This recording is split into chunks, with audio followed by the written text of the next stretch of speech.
Hi guys, welcome to Midnight Anime Library. My crew is stronger than the plot armor part 6 chapter 91, a minor interlude ends, setting sail for the new world. Yasuo, are you still going to spar with him? Seeing Yasuo and Garp stop their movements, Bald Chang asked. Are you two done fighting? Actually, I've pretty much figured out the combat system of this world, it's quite interesting. As Yasuo spoke, he raised his arm, which was covered in jet black armament hockey. Occasionally, black and red lightning arcs flickered on his arm. While Yasuo was speaking, Yon also raised his arm. The combat system of this world is indeed quite interesting. The things Pluton mentioned earlier about the abilities of those devil fruits are also quite intriguing, though this one in front of us doesn't seem to have one. After Yon finished speaking, he instinctively turned his head to look at Garp, who was lying there heavily injured. After Yon said this, Saitama, Bald Chang, and the others naturally all looked at Garp. As for the others on the Doghead battleship, there were no others left. During the intense battle between the two, they had basically all been taken away by several vice-admirals. However, for Yasuo and Yon, they didn't particularly care about such things. After all, in their eyes, only Garp was worth noting. The rest were not even worth a glance. So, are you going to keep fighting now? It seems the captain's side is also about finished. We should be able to retreat, right? Fighting is so boring, it's not as interesting as eating Hawkeye's cooking. Saitama glanced at Garp, but it was obvious he didn't recognize this opponent he had fought before. Upon hearing Saitama's words, Garp revealed a look of relief on his face. Actually, during the battle just now, Garp already knew that this luxurious lineup sortie would likely end in total annihilation. The officers of the Otherworld pirate crew were simply too strong, far exceeding other pirate crews. The 4 emperors were probably just like children playing in front of this Otherworld pirate crew. That's true, it really is boring. Now that the goal has been achieved, let's head back. Yasuo replied affirmatively after hearing Saitama. The moment Yasuo's voice fell, the figures of Saitama and Bald Chang disappeared from the Doghead battleship. As for Garp, the two seemed not to care at all. The next moment, Yasuo also turned into blue-white wind and dissipated on the deck. For this opponent who taught him the 3 types of hockey, Yasuo chose to ignore him at this moment. Only Yon looked at Garp, and Garp was also looking at Yon in front of him.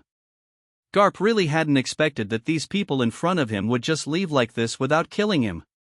Given the situation just now, if these people wanted to kill him, he would have absolutely no way to resist. After all, if these people besieged him. No. If they really wanted to kill him, they wouldn't need to besiege him, that high ponytail swordsman alone could probably finish him off. Garp recalled the process of the battle on the Doghead battleship just now. While fighting him, that person kept getting stronger. And within such a short time, he had learned the 3 types of hockey, and even the technique of hockey infusion. Right up until the end of the battle, Garp felt he hadn't grasped the limits of that high ponytail swordsman. Although that high ponytail swordsman was already very strong while fighting him, even making Garp feel like he was facing Roger in his prime, or facing rocks, Garp still felt that the high ponytail swordsman hadn't used his full strength. The opponent was always countering moves, as if he were practicing. When his own strength was great, the opponent's strength was great. When his own strength was small, the opponent would appropriately reduce his own strength. A teacher teaching a student. That was the feeling of ease. Moreover, in Garp's perception, the aura on this swordsman was very complex, like a ball of chaotic fog, making it completely impossible to fathom. The ability to turn into blue-white wind was not used by the opponent throughout the fight. He only acted when the sea stone cannonballs made their first round of bombardment, blocking the shelling. Garp even felt that the opponent didn't just have that suspected natural wind-type devil fruit ability. The aura on that person seemed to contain infinite variables and possibilities. And this aura also appeared on the swordsman who was now the only one left on the deck, holding 2 long swords in his hands. His name was Yon. He was the older brother of the swordsman named Yasuo. These 2 brothers were also 2 new officers of the Otherworld pirate crew, who had never appeared before. This was their first public action. They had already appeared in the Alabasta Kingdom, but the intelligence from the world government suggested that the other party didn't seem to have much combat power, and had been in the Alabastic Kingdom looking for weak martial artists to spar with. This was called no combat power? Ha ha. The world government's intelligence, it seems, was nothing more than that. This time, just like before, he had become the first person to come into contact with the officers of the otherworld pirate crew. The strength of these two people was completely not inferior to Saitama and Pluton. They were definitely top-tier powerhouses in the true sense. And the person next to Saitama just now, he hadn't been able to see his movements clearly when he left either, probably also a new officer. Moreover, the two of them just said that their battle had ended. Looking at the two of them unscathed, Garp only felt a twinge of pain in his heart. Seeing these two, although he had already guessed the result, thinking about this fact still made him feel unable to accept it, and still made him feel some heartache. Because these two were unscathed, it meant that their opponents, the marineford admirals, Akainu and Akiji, were likely in trouble.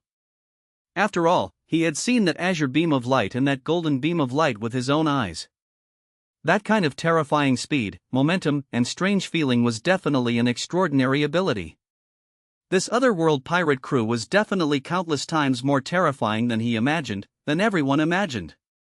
Could the world government really stop the people of the otherworld pirate crew? At this moment, Garp completely didn't believe it. After all, even the Gorosei, Garp didn't take them seriously.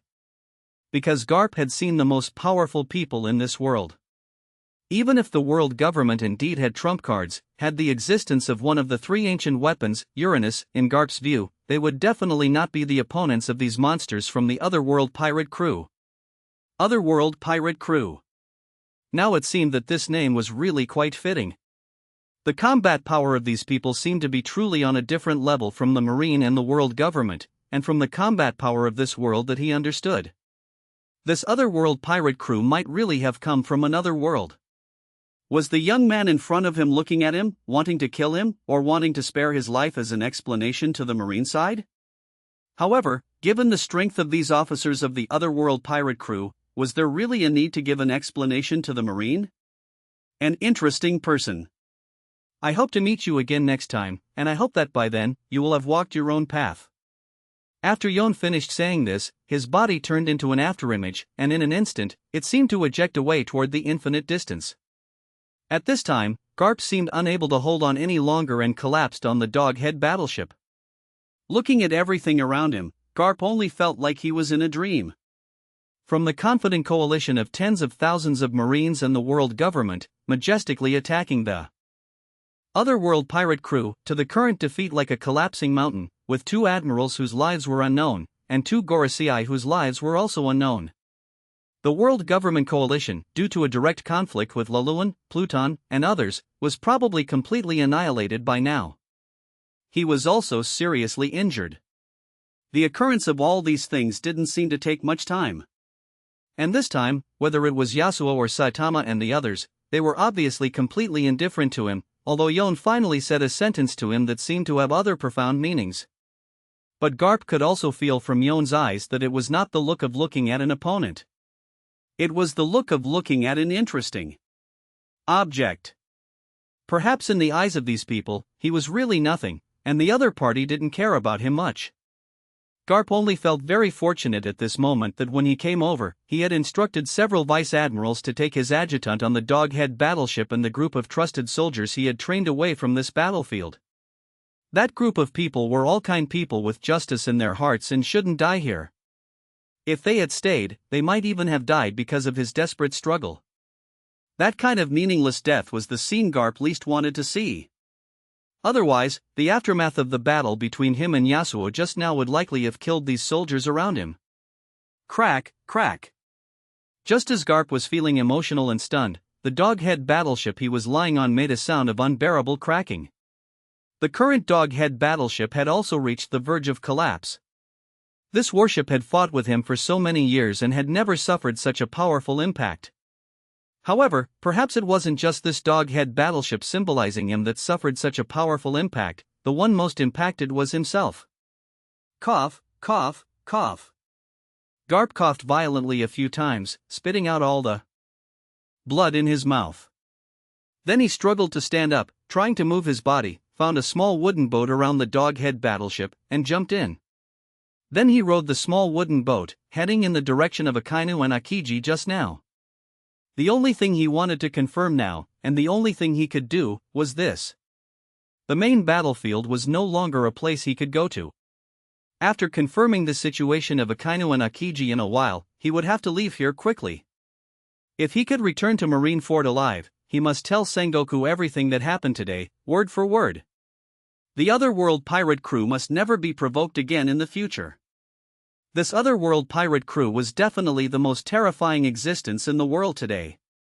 The devil fruits of these two are a bit interesting. Compared to what I have now, they are obviously not in the same class. It seems that the power of rules contained in them is richer. On the warship where Luluan was, Pluton was playing with the two mythical Zoan devil fruits in his hand and said to Luluan. At this time, everything around had long since become calm. In the process of fighting St. Peter, Luluan also fully figured out his combat power. Even if St. Peter transformed into the strongest form of the sandworm mythical Zoan and used various haki to fight him, he was clearly not his opponent. Although it was said that because they were fighting on this sea, there was a certain weakening ability for the sandworm mythical Zoan fruit, St. Peter's combat power was definitely at the admiral level. But such an admiral level combat power, after fighting for a while, was still easily killed by him, and later even became a living sandbag. Now his combat power was definitely solid admiral level. After killing this living sandbag, naturally, everything around was cleaned up by Pluton. Thus, all the troops of the entire world government, including the CP unit and the God's Knights, disappeared completely from this world. After just one move of Pluton's miniature black hole. Even Pluton's move just now caused a crack in the space over the sea area. This move of Pluton should have exceeded the upper limit of strength that this world could bear. The most important thing was, creating a black hole with his hands. It was just too cool. Captain, we're back. Watching Pluton playing with the mythical Zoan fruits in his hands with satisfaction, Saitama and the others also returned to the ship. Luluan lay back on the recliner and waved his hand, smiling as he let the ship continue on its way. This incident was just a small branch in the journey for the Otherworld pirate crew. Now setting sail for the new world, getting Pluton quickly, and changing his ship were the most important things. As for the battle results of Saitama, Yasuo, and others, and how they dealt with those admirals, vice-admirals, and marine soldiers, Luluan was really not very interested. After all, as long as the companions around him could return safely, that was fine.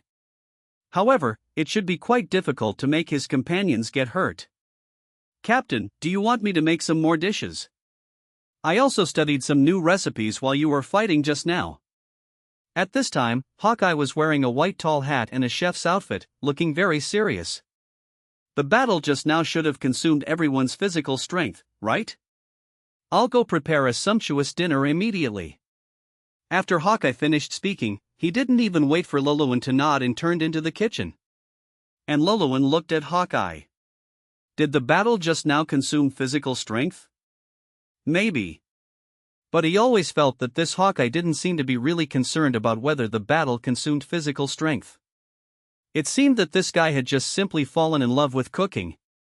He didn't know if it was because he had stayed on this ship for too long and felt that he didn't have much desire to become stronger.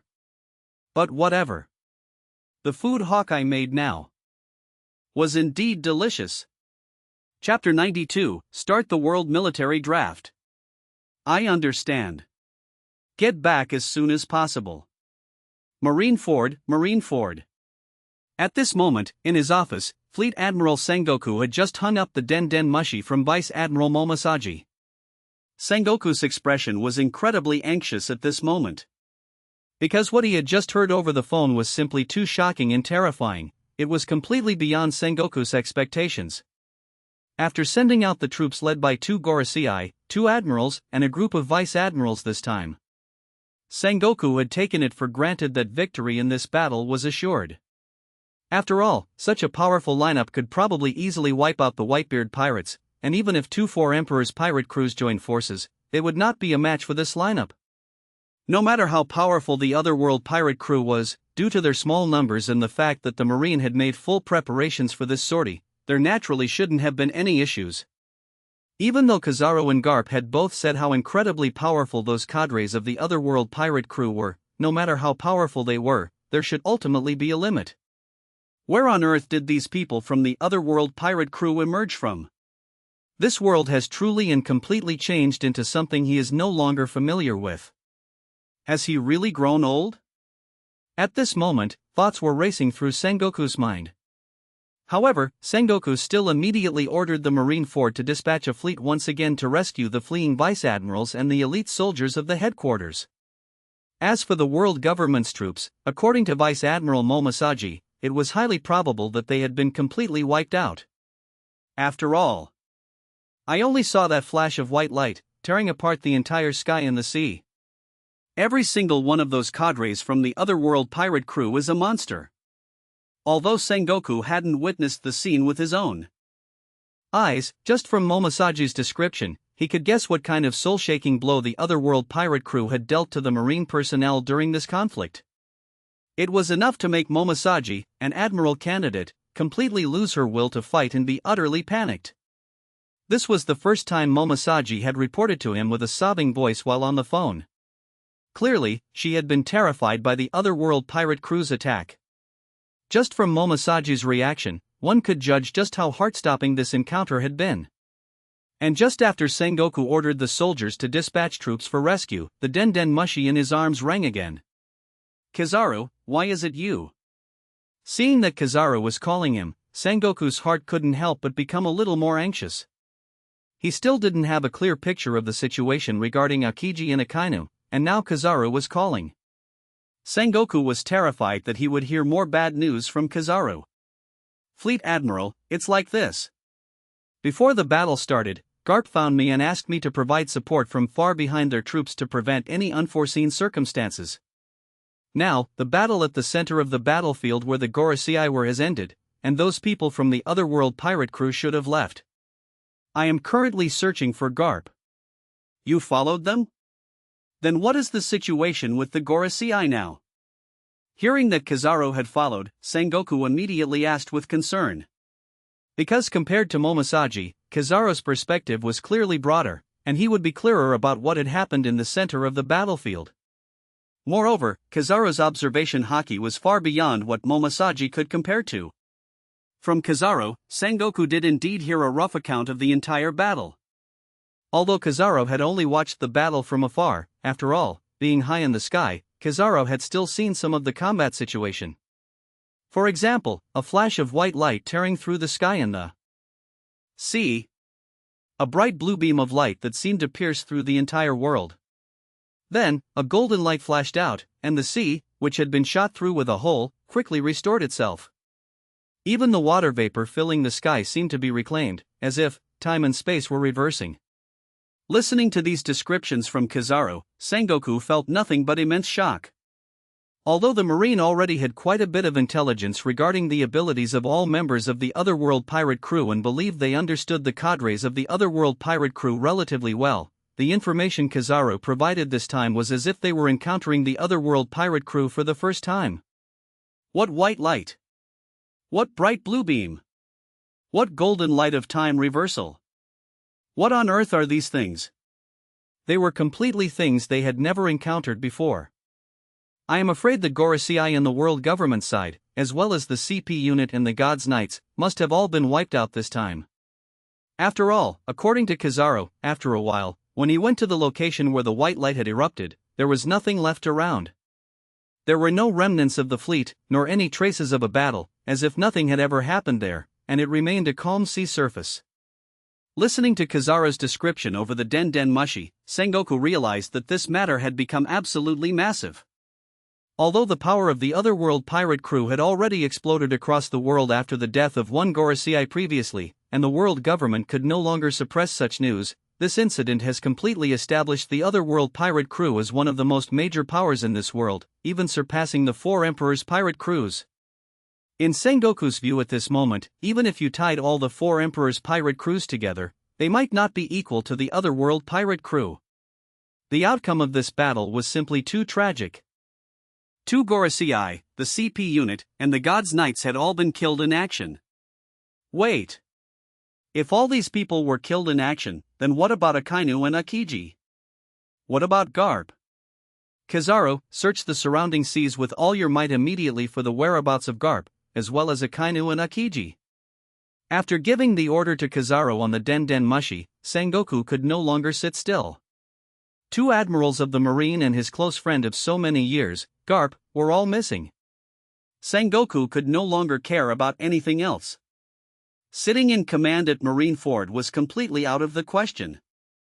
Sengoku immediately gave the order to assemble the troops, then set sail on his own ship, bringing his fleet, and began rushing at full speed toward the sea area where the battle had just taken place. Meanwhile, in that sea area, Kizaru was flying at light speed in the sky, searching for the whereabouts of the few. Although Kizaru was usually laid back and didn't seem to get along well with Akainu and Akiji, they were, after all, close friends who had grown up together. Now, both friends and his teacher Garp were missing. Kizaru was naturally very anxious inside and clearly understood the importance of this incident. However, just a moment ago, Kizaru truly lacked the courage to step into the sea area. After the previous encounter with Pluton, Kizaru actually felt a deep sense of fear toward the otherworld pirate crew deep in his heart. When Pluton had extracted the glint fruit from his body, Kizaru had already sworn that if he could survive, he would never want to encounter Pluton again in his life. Just as Kizaru was flying at high speed searching, he saw the wreckage of a warship floating in an area. Flying over to take a look, it was indeed Garp's Doghead battleship. At this moment, the Doghead battleship was broken beyond recognition, with only a piece of the deck still floating there. The surroundings were full of broken, tiny fragments. One could tell just how much impact the warship had endured during the previous battle to have turned into a sea of fragments like this. However, Garp was not nearby, and the Doghead battleship was broken to this extent. Could it be that Garp had met with disaster? Thinking of this, Kizaru couldn't help but feel a chill down his spine. If Garp had also met with disaster, then what about Akainu and Akiji? Could they have also already? Thinking of this, Kizaru's movements became even faster. The humanoid form on the deck instantly turned into countless points of light and began to search even more rapidly. Fortunately, not long after searching this time, the figure of a middle-aged man covered in blood, rowing a small boat, appeared in Kizaru's line of sight. Seeing that Garp was still alive on a small wooden boat, Kizaru was so excited he almost wanted to cry. Garp! Kizaru shouted excitedly, and the next moment he appeared on Garp's small wooden boat. After seeing Kizaru appear, Garp noticeably relaxed quite a bit, but the expression on his face became increasingly bitter. Hurry, it's in this direction. Go ahead and see how Akainu and Akiji are doing. Alright, I'm going. Kizaru, knowing the urgency of the matter, didn't say anything more to Garp but flew off at high speed in the direction Garp pointed. However, Kizaru flew a very long distance in this direction, but ultimately discovered nothing, as if no living creatures or ships had ever appeared in this sea area. After realizing that there was nothing in this direction or this sea area, Kizaru turned back and successfully reunited with Garp again. Upon seeing Kizaru return alone, Garp's face showed an expression of disbelief, and in the next second, it became unprecedentedly grave. And when Kizaru saw Garp's expression, the last trace of luck remaining in his heart vanished completely. If Garp confirmed that the direction he pointed was correct, then on this trip, he hadn't seen anything except for a lonely little island. Even on that island, there were no traces of anyone having set foot there. Akainu and Akiji. I'm sure it was that direction. Where did you find? Did you see that little island? Yes, I saw that island not long after I flew out, and there were no traces of anyone having set foot on that island. Neither Kizaru nor Sengoku had even closed their eyes. Because of his serious injuries, Garp had been forcibly brought back to Marineford by Sengoku for treatment. But after his wounds healed, he set out again for that sea area, and even now, he was still searching aimlessly, yet refused to give up. In Sengoku's office, the only remaining admiral of the Marine, Kizaru, Chief Staff Officer Tsuru, and a group of vice admirals were all silent, the atmosphere deathly still. Sengoku exhaled a long breath. As he exhaled, his entire back seemed to hunch over quite a bit. His hair was full of white, unkempt for these 10+ days, looking very disheveled, and he seemed to have a sense of desolation, like a setting sun. At this point, Sengoku had basically accepted the reality of the situation. Akainu and Akiji had likely met with disaster. Although the possibility of them being taken away by the otherworld pirate crew could not be ruled out, in any case, the outlook was grim. Recalling everything that had happened during this period, Sengoku had made a decision in his heart. From today on, there must be no more conflicts with the otherworld pirate crew. In Sengoku's eyes, this otherworld pirate crew was now an even more terrifying power than the world government. So much time had passed since this incident, 2 Gorosei were dead, and the CP unit and the Gods Knights were all wiped out. Yet, there had been no movement at all from the Gorosei side. That golden den mushi. It hadn't rung once since the battle ended. After letting everyone in the office leave, Sengoku could no longer hold himself up. He hunched his body and walked toward his bedroom. But just after taking a few steps, brrr. The golden den mushi behind him rang. Sengoku's steps hesitated for a moment, but in the end, as if accepting his fate, he turned around and walked toward that golden den mushi. Hello. Sengoku, suppress this matter as much as possible. Issue a new bounty for the otherworld pirate crew, but do not take any further action. Also, and what else? Start the world military draft and prepare for that matter. Chapter 93, Arrival at Sabaody Archipelago. Wow, we finally made it to the Sabaody Archipelago. On the vast, boundless ocean. Laluan had his arms around Vivi on his left and Nami on his right. Gazing into the distance, he looked incredibly content. In front of Laluan at this moment was a very distinctive group of islands. The Sabaody Archipelago. Located at the front of the Red Line in the middle of the Grand Line, it is composed of the exposed root system of the world's largest Urukuman mangrove. The ground constantly produces floatable bubbles formed from natural resin. From a distance, it looks like a forest on the sea made up of giant trees. In reality, there are 2 paths for people to reach the New World.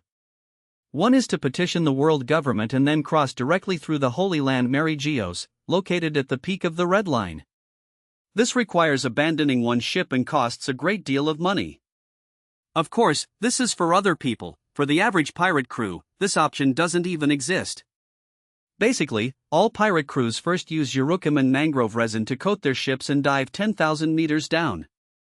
They pass through a giant hole beneath the Red Line and reach the New World via the undersea route of Fishman Island. The reason Laluan chose to come to these islands first was also very simple. Let's go. We'll resupply on these islands first. Pluton, I'll take you to see what the Pluton of this world looks like. Laluan laughed heartily and ordered the warship full speed ahead, soon arriving at the Sabaody Archipelago. The reason he came to this island was to visit that rip-off bar and also to see the former Pluton of this world, Rayleigh. The former first mate of the Roger Pirates, the Pirate King's right-hand man. It wasn't that he thought this person was particularly formidable. Laluan just thought it would be amusing that as soon as Pluton arrived, he had snatched the man's title. Besides, since coming to this world, Laluan didn't have anything he urgently needed to do. There was only one thing. He just needed to properly enjoy everything this world had to offer. See the interesting places, experience different local customs, and find fun things to do. The current Laluan was truly without any scruples. Laluan had decided to visit the Sabaody Archipelago some time ago. Whether it was the magnificent scenery or those colorful, unique bubbles. Taking his companions along for a tour would definitely be an interesting experience. Plus, after spending so many days at sea, Laluan had long since grown a bit tired of it. By now, more than 10 days had passed since that battle. During these dozen or so days, Laluan had expected the Marine and the world government to release news quickly, or at least for his group's bounties to be updated. However, the world government and the Marine had clearly suppressed the news of that battle. And that fellow Morgans, even though he had filmed the confrontation, didn't dare to publish it at all. To be honest, during the battle, Laluan had sensed the news coup when it approached, but he hadn't told his people to stop it. After all, it was just news. As his reputation grew, he would face fewer troubles later, and getting things done would be more convenient. More news like this only brought benefits to him, not harm. After all, he wasn't afraid of being targeted by the world government or the Marine. Currently, such things only served to increase his prestige. But it was quite obvious. The Marine and the world government probably couldn't accept this news being leaked. After all, so many people died at once, including 2 of the Gorosei and 2 Marine headquarters admirals. Even if the news were to be released, it would likely take a long time. At the very least, they would have to leak some rumors first to test the waters. They might even need to do something that could significantly boost the prestige of the Marine and the world government before they dared to release this news. However, Luluan didn't plan to take the initiative to announce that he had killed 2 of the Gorosei and 2 admirals. It was best to let nature take its course. Soon, Luluan's ship docked at the harbor of the Sabaody archipelago. Although this warship was very luxurious and was a standard Marine-issue Vice Admiral warship, the staff who came over initially just took the berries to do their jobs without saying much. Until... oh my god! Look! That person in the pitch-black armor over there, is that Lord Pluton of the Otherworld pirate crew? A bald head and a cape, in a yellow jumpsuit, that's the vice-captain of the Otherworld pirate crew. The super monster who defeated Vice Admiral Garp and Marine Headquarters Admiral Kizaru. Heavens, it's the entire Otherworld pirate crew. That young man surrounded in the middle, could he be the captain of the Otherworld pirate crew? It must be them. The Otherworld pirate crew is here. After Luluan's ship docked at the pier, as Luluan and his group walked off the ship, several people nearby were the first to recognize them. After all, on the entire sea right now, the Otherworld pirate crew was indeed the subject of everyone's discussion. Whether in the Sabaody archipelago, the New World, or the Four Seas, the Otherworld pirate crew was the hottest topic worldwide. Several of its members were the most popular figures of the moment. Naturally, as soon as they appeared, they attracted everyone's attention. Luluan didn't particularly care about the discussions of those around him. After all, these people were hiding from him cautiously, even though their mouths were full of praise for how powerful he was. But even these words of praise were not something they dared to say to his face, they only discussed him from a distance. After Luluan and the others got off the ship, they split up to act on their own. After all, on this so-called Sabaody archipelago, there were no opponents who could threaten them. This trip was simply for them to have a good time. As for his companions, each had different hobbies, which had already been apparent back in the kingdom of Alabasta. Luluan wouldn't impose any restrictions on where these companions went to play or what they wanted to do. For Luluan, as long as these companions were happy, nothing else mattered. Luluan, with Vivi and Nami on either arm, headed toward the island where they were currently docked, Grove 13. The Sabaody archipelago is divided into functional areas by tree numbers. Groves 1 to 29 are for human trafficking and lawless zones, 30 to 39 feature a soap bubble park, 50 to 59 are the shipbuilding and coating area, and 60 to 69 are under marine jurisdiction. Resin bubbles are limited by the climate and cannot leave the islands, forming unique transportation and architectural styles. As a mandatory stop on the way to the New World, the Celestial Dragons hold sovereign power over the entire archipelago, with the Marine stationed in the 60 to 69 area. Because it is a necessary path to the New World, many pirates, merchants, and bounty hunters gather here. In addition, the world nobles, the Celestial Dragons, also reside in the Sabaody archipelago. There are also many kidnappers and bounty hunters. The buying and selling of humans, mermen, and fishmen is tacitly permitted. In a sense, this island is decadent. While Luluan was walking with Vivi and Nami, he could feel it. The people on these islands seemed more intoxicated by immediate pleasure, noticeably more extravagant and dissipated than the kingdom of Alabasta. It was also very chaotic here, everyone looked rather impatient, and sounds of fighting broke out from all directions from time to time. Although these disturbances were quickly suppressed, it was still possible to see how chaotic this island was. However, this chaos only lasted until shortly after Luluan and the others had been wandering the island for a while. As the news that Luluan and the members of the Otherworld pirate crew had arrived at the Sabaody archipelago spread widely, the entire archipelago seemed to have its mute button pressed, gradually losing its previous clamor. In the places where the otherworld pirate crew members walked, it was even more strangely quiet. Even passers-by became polite, not daring to let any conflict occur. Even the volume of their voices dropped significantly. Meanwhile, Luluan walked down the street with Vivi and Nami on his arms, taking whatever he wanted to buy directly. The shopkeepers were very kind. Perhaps this was why this archipelago could become one of the mandatory stops for the New World, because these owners were so generous, giving things away for free. When Luluan wanted to pay, the people on the other side wouldn't take it.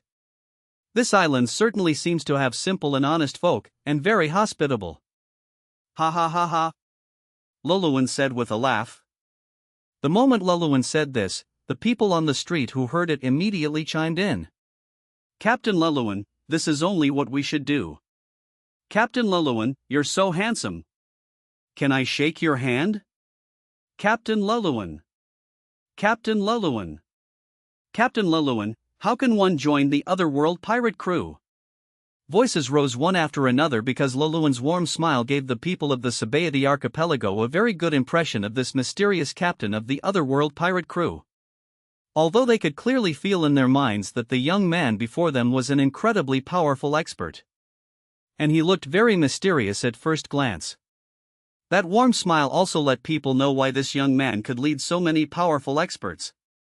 Why he could lead the otherworld pirate crew to stand at the current heights of this world.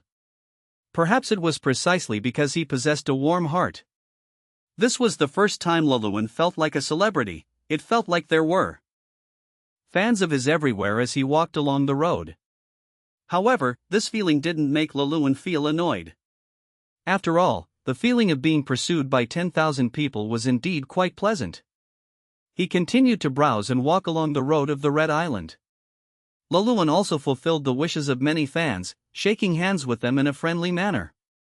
But later, as more and more people gathered to watch, Luluan still said very kindly, I'm going to enjoy myself now, so don't crowd around anymore.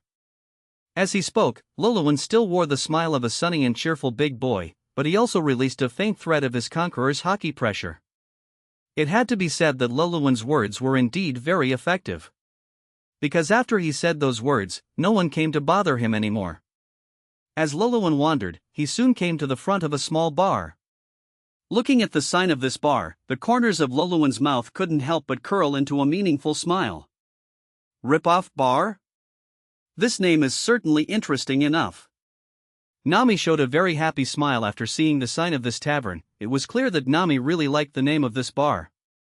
Luluan naturally didn't hesitate at all and pushed the door open to enter. The moment the door of the small tavern opened, the originally lively sound of clinking glasses inside stopped abruptly, and almost everyone's eyes turned to look at the same time. But the moment they turned their heads and saw the appearance of Luluan and the two women beside him, everyone shut their mouths. At this time, the lady behind the bar also stared straight at the door. She was a tall, thin woman with short black hair flipped up at the ends, smoking a cigarette and wearing a spider pattern top. She looked quite young. If you're coming in for a drink, close the door while you're at it. This woman was, of course, Shaki. A woman with great insight, excellent intelligence-gathering abilities, and medical skills. She was a former member of the Kuja Pirates. During the God Valley incident 38 years ago, she was kidnapped by the world government as the ultimate prize for the native hunting contest, but was later rescued by Rayleigh, and the two established a relationship from then on. 15 years ago, she teamed up with Silver's Rayleigh and Gloriosa to shelter the three Gorgon sisters who had escaped from the hands of the celestial dragons. Later, when the Blackbeard pirates attacked Amazon Lily in an attempt to seize the Maro Maro no Mi, she and Silver's Rayleigh went together to repel Blackbeard's forces, protecting the Empress and the others. She is closely related to the former first mate of the Roger Pirates, Silver's Rayleigh, and the two live together in the Sabaody archipelago. Shaki often takes care of Rayleigh's daily life. Speaking of which, she is also a legendary figure in the One Piece world. You too, if you're coming in for a drink, please come in and sit down. Following Shaki's second invitation, the people in the tavern finally seemed to react. After Luluan entered the bar and came to the counter, these people all started desperately squeezing toward the tavern door to get out, for fear of staying in this bar and running into Luluan. After approaching, Luluan looked at Shaki, who was clearly quite old but still looked very young, and said, "Proprietress, bring me the best wine you have in your bar." However, facing Luluan, Shaki remained calm throughout, not frightened like the people around her. "Captain Luluan, I've heard so much about you. I didn't expect that as soon as you arrived, you'd scare away all my customers. The drinks they ordered aren't cheap, you know, a small owner like me can't afford such a loss." Hearing Shaki's words, Luluan smiled happily. This Shaki indeed possessed a personal charm unique to her. "Ha ha ha, that's easy to settle. Hurry up and bring the good wine. I'll pay for everyone's consumption today." Chapter 94, Rayleigh, I saw Plutman on my way here. Good wine. Ha ha ha ha. Watching Luluan sitting at the small table, with two beauties in his arms, happily drinking wine, Shaki's eyes darted over from time to time. The young man before her was indeed somewhat different from what she had imagined.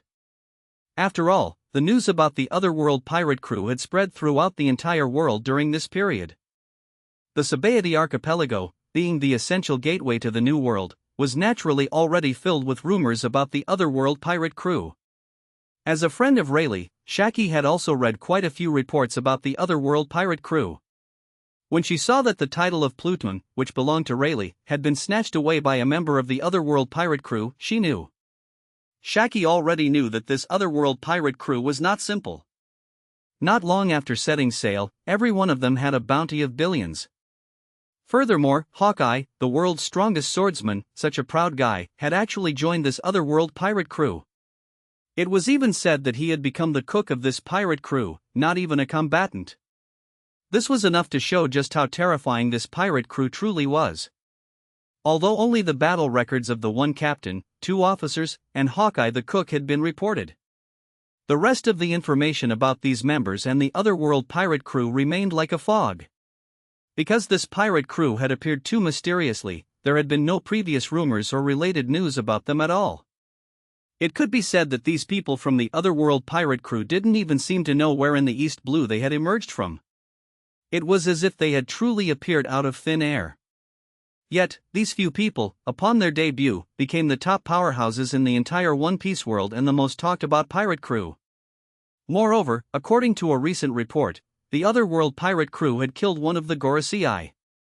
Such an exaggerated battle record in feat could not be compared to killing a celestial dragon or an admiral. The one who died was a member of the Gorosei, representing the highest power of the world government. This had never happened before with any other pirate crew, even the former pirate King Roger had not been able to accomplish such a thing. It was evident that this Otherworld pirate crew was definitely not an ordinary pirate crew, even a title like Fifth Emperor of the Sea seemed insufficient to describe them. It was said that Gorosei had died at the hands of the new Pluton. These deeds of Pluton were already very exaggerated. Yet, the bald officer among them, Saitama, was no less impressive. Everyone on the Sabaody archipelago was well aware of the prowess of the Marine Headquarters Admiral Kizaru. After all, as the commander of the Marine Science Unit, Kizaru often patrolled and moved around the Sabaody archipelago. People knew clearly just how exaggerated the combat power of this Admiral Kizaru was. Yet, such a powerful person had been defeated by an unknown bald man and beaten into critical condition. Most importantly, it wasn't just Kizaru, but also that guy she was familiar with. Could the guy who defeated Garp actually be this kid's subordinate? Looking at Luluan, who was smiling brightly, a smile from which one could even feel a hint of warmth. Shaki had many doubts in her heart at this moment. Although the Luluan before her had given her a very good impression at first glance. It was precisely this feeling that raised Shaki's guard to the maximum level. Just a smile could achieve such an effect. It was evident that Luluan definitely possessed all kinds of strange abilities. Even if it was just a smile, it was definitely not an ordinary smile. This Luluan before her seemed to possess a very powerful ability to bewitch people's hearts. Watching Luluan drinking very happily with the 2 women, Shaki picked up a few glasses of specially mixed wine and walked over. These few glasses are our shop's specialty, everyone can have a taste. Seeing Shaki approaching, Luluan knew that this woman was likely trying to fish for some information from him or his words. However, because the other party was a bit too much of an old hand, Luluan hadn't really figured out what kind of scheme Shaki was plotting. For now, it seemed she was just treating him as a table of ordinary guests, and she was just a dutiful boss. But this situation was the most strange one. After all, given his current fame, no matter where he went, it was impossible for him to be treated as an ordinary guest. Captain Luluan, I wonder if the wine in my little tavern is satisfactory to you? Ha ha ha, of course. I've long heard of Boss Shaki's wine, and now that I can taste it myself, I couldn't be more satisfied. As for Captain Luluan, I have also long admired you. The Otherworld pirate crew is the hottest topic on our Sabaody archipelago right now. Is that so? Of course, but what I find most strange is that it's actually your two deputies, Saitama and Pluton, who are the most widely discussed.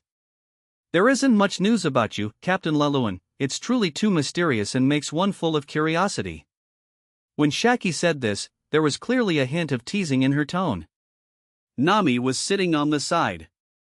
Listening to Shaki's words, her expression had already turned somewhat unpleasant. Such a small bar, such a strange woman, how dare she speak to Captain Luluan like that? However, before Nami could say anything, Vivi gently patted Nami's hand from the side. It was obvious that Vivi had keenly sensed it. The captain before them definitely knew this woman, and the woman who opened this small bar definitely didn't have a simple identity. She definitely wouldn't just be the owner of a small tavern. If Boss Shaki has any curiosity, just ask directly. I am standing right in front of you now. Is there any point of curiosity that could be resolved faster than by asking me directly? Captain Luluan is truly straightforward, so I will ask directly. I wonder if those two companions of yours came along with you? I have long admired that Lord Pluton of your Otherworld pirate crew, and I am very grateful to him for killing the Gorosei and the celestial dragons. If I could see him in person and express my gratitude, that would be truly wonderful. Listening to Shaki's words, Luluan couldn't even help but want to curl his lips. This old woman was truly full of nonsense. Killing celestial dragons and wanting to express gratitude to Pluton? This was too fake. Moreover, when he told her to ask directly, the question she asked didn't have the slightest bit of probing, it was simply taking the opportunity to express friendliness towards the Otherworld pirate crew. It could only be said that this Shaki was worthy of being an old intelligence operative. She did indeed do very well in this regard, making it very comfortable to listen to. All members of our Otherworld pirate crew are currently on the Sabaody archipelago, and if nothing unexpected happens, we will be staying here for a while. If you want to see him, you will definitely be able to. For now, just serve some more wine. He drained the fine wine in front of him once more. Shaki didn't say anything more, but turned around and brought over another pile of fine wine. Not long after, Luluan and the two women had had their fill and were about to leave with them. Boss, bill please. How much is it in total? Oh, and as I just said, I will pay for the consumption of those people who just ran out on their bill. Shaki's rip-off bar. Such a shop name made everyone who entered know that the wine they drank would definitely not be cheap. And it also naturally made people think about how much Shaki loved money. Forget it. Lord Luluan, being able to come to my little tavern to drink is already an honor for me. It can also be considered as giving me some advertisement, so how could I ask you for money for the wine? I'll treat this meal. Captain Luluan. Take care. Shaki's rip-off bar. This time, she actually didn't rip him off and even generously treated him. However, Luluan was not particularly surprised by Shaki doing this. Then thank you, boss. After casually saying thank you, Luluan put his arms around the two women's shoulders and walked out of the bar. On the road after Luluan walked out of the bar, those customers who had just fled were hiding nearby, seemingly watching to see if Luluan would cause a scene in this bar. After all, this bar had indeed ripped off quite a few customers on this island. But it seemed that this time, Shaki also clearly knew what could not be done and had escaped a disaster. Sometime after Luluan left, this group of customers dared to re-enter the shop. As for running out on the bill or anything like that, this group of customers actually never had such thoughts from the beginning. After Luluan went in, this group of customers was just frightened, which is why they left temporarily. They couldn't afford to offend Luluan, and they also couldn't afford to offend this woman Shaki or this bar. Although this rip-off bar had ripped off quite a few customers on this island, these regular customers all knew clearly that the price of the wine here was definitely matched by the quality of the wine. Moreover, behind Shaki, there was also a formidable guy. Anyone who dared to cause trouble in this bar never ended up well.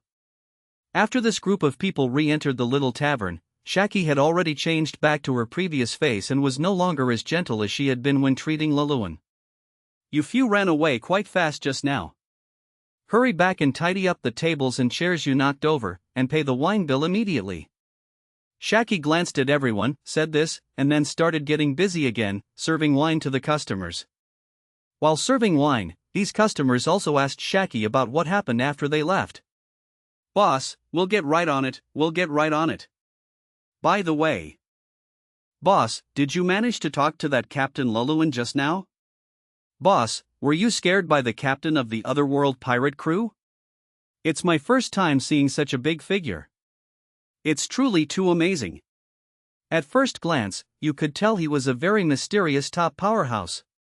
Listening to everyone's discussion, Shaki recalled her first impression when she met Luluan just now. It did seem to be very impactful.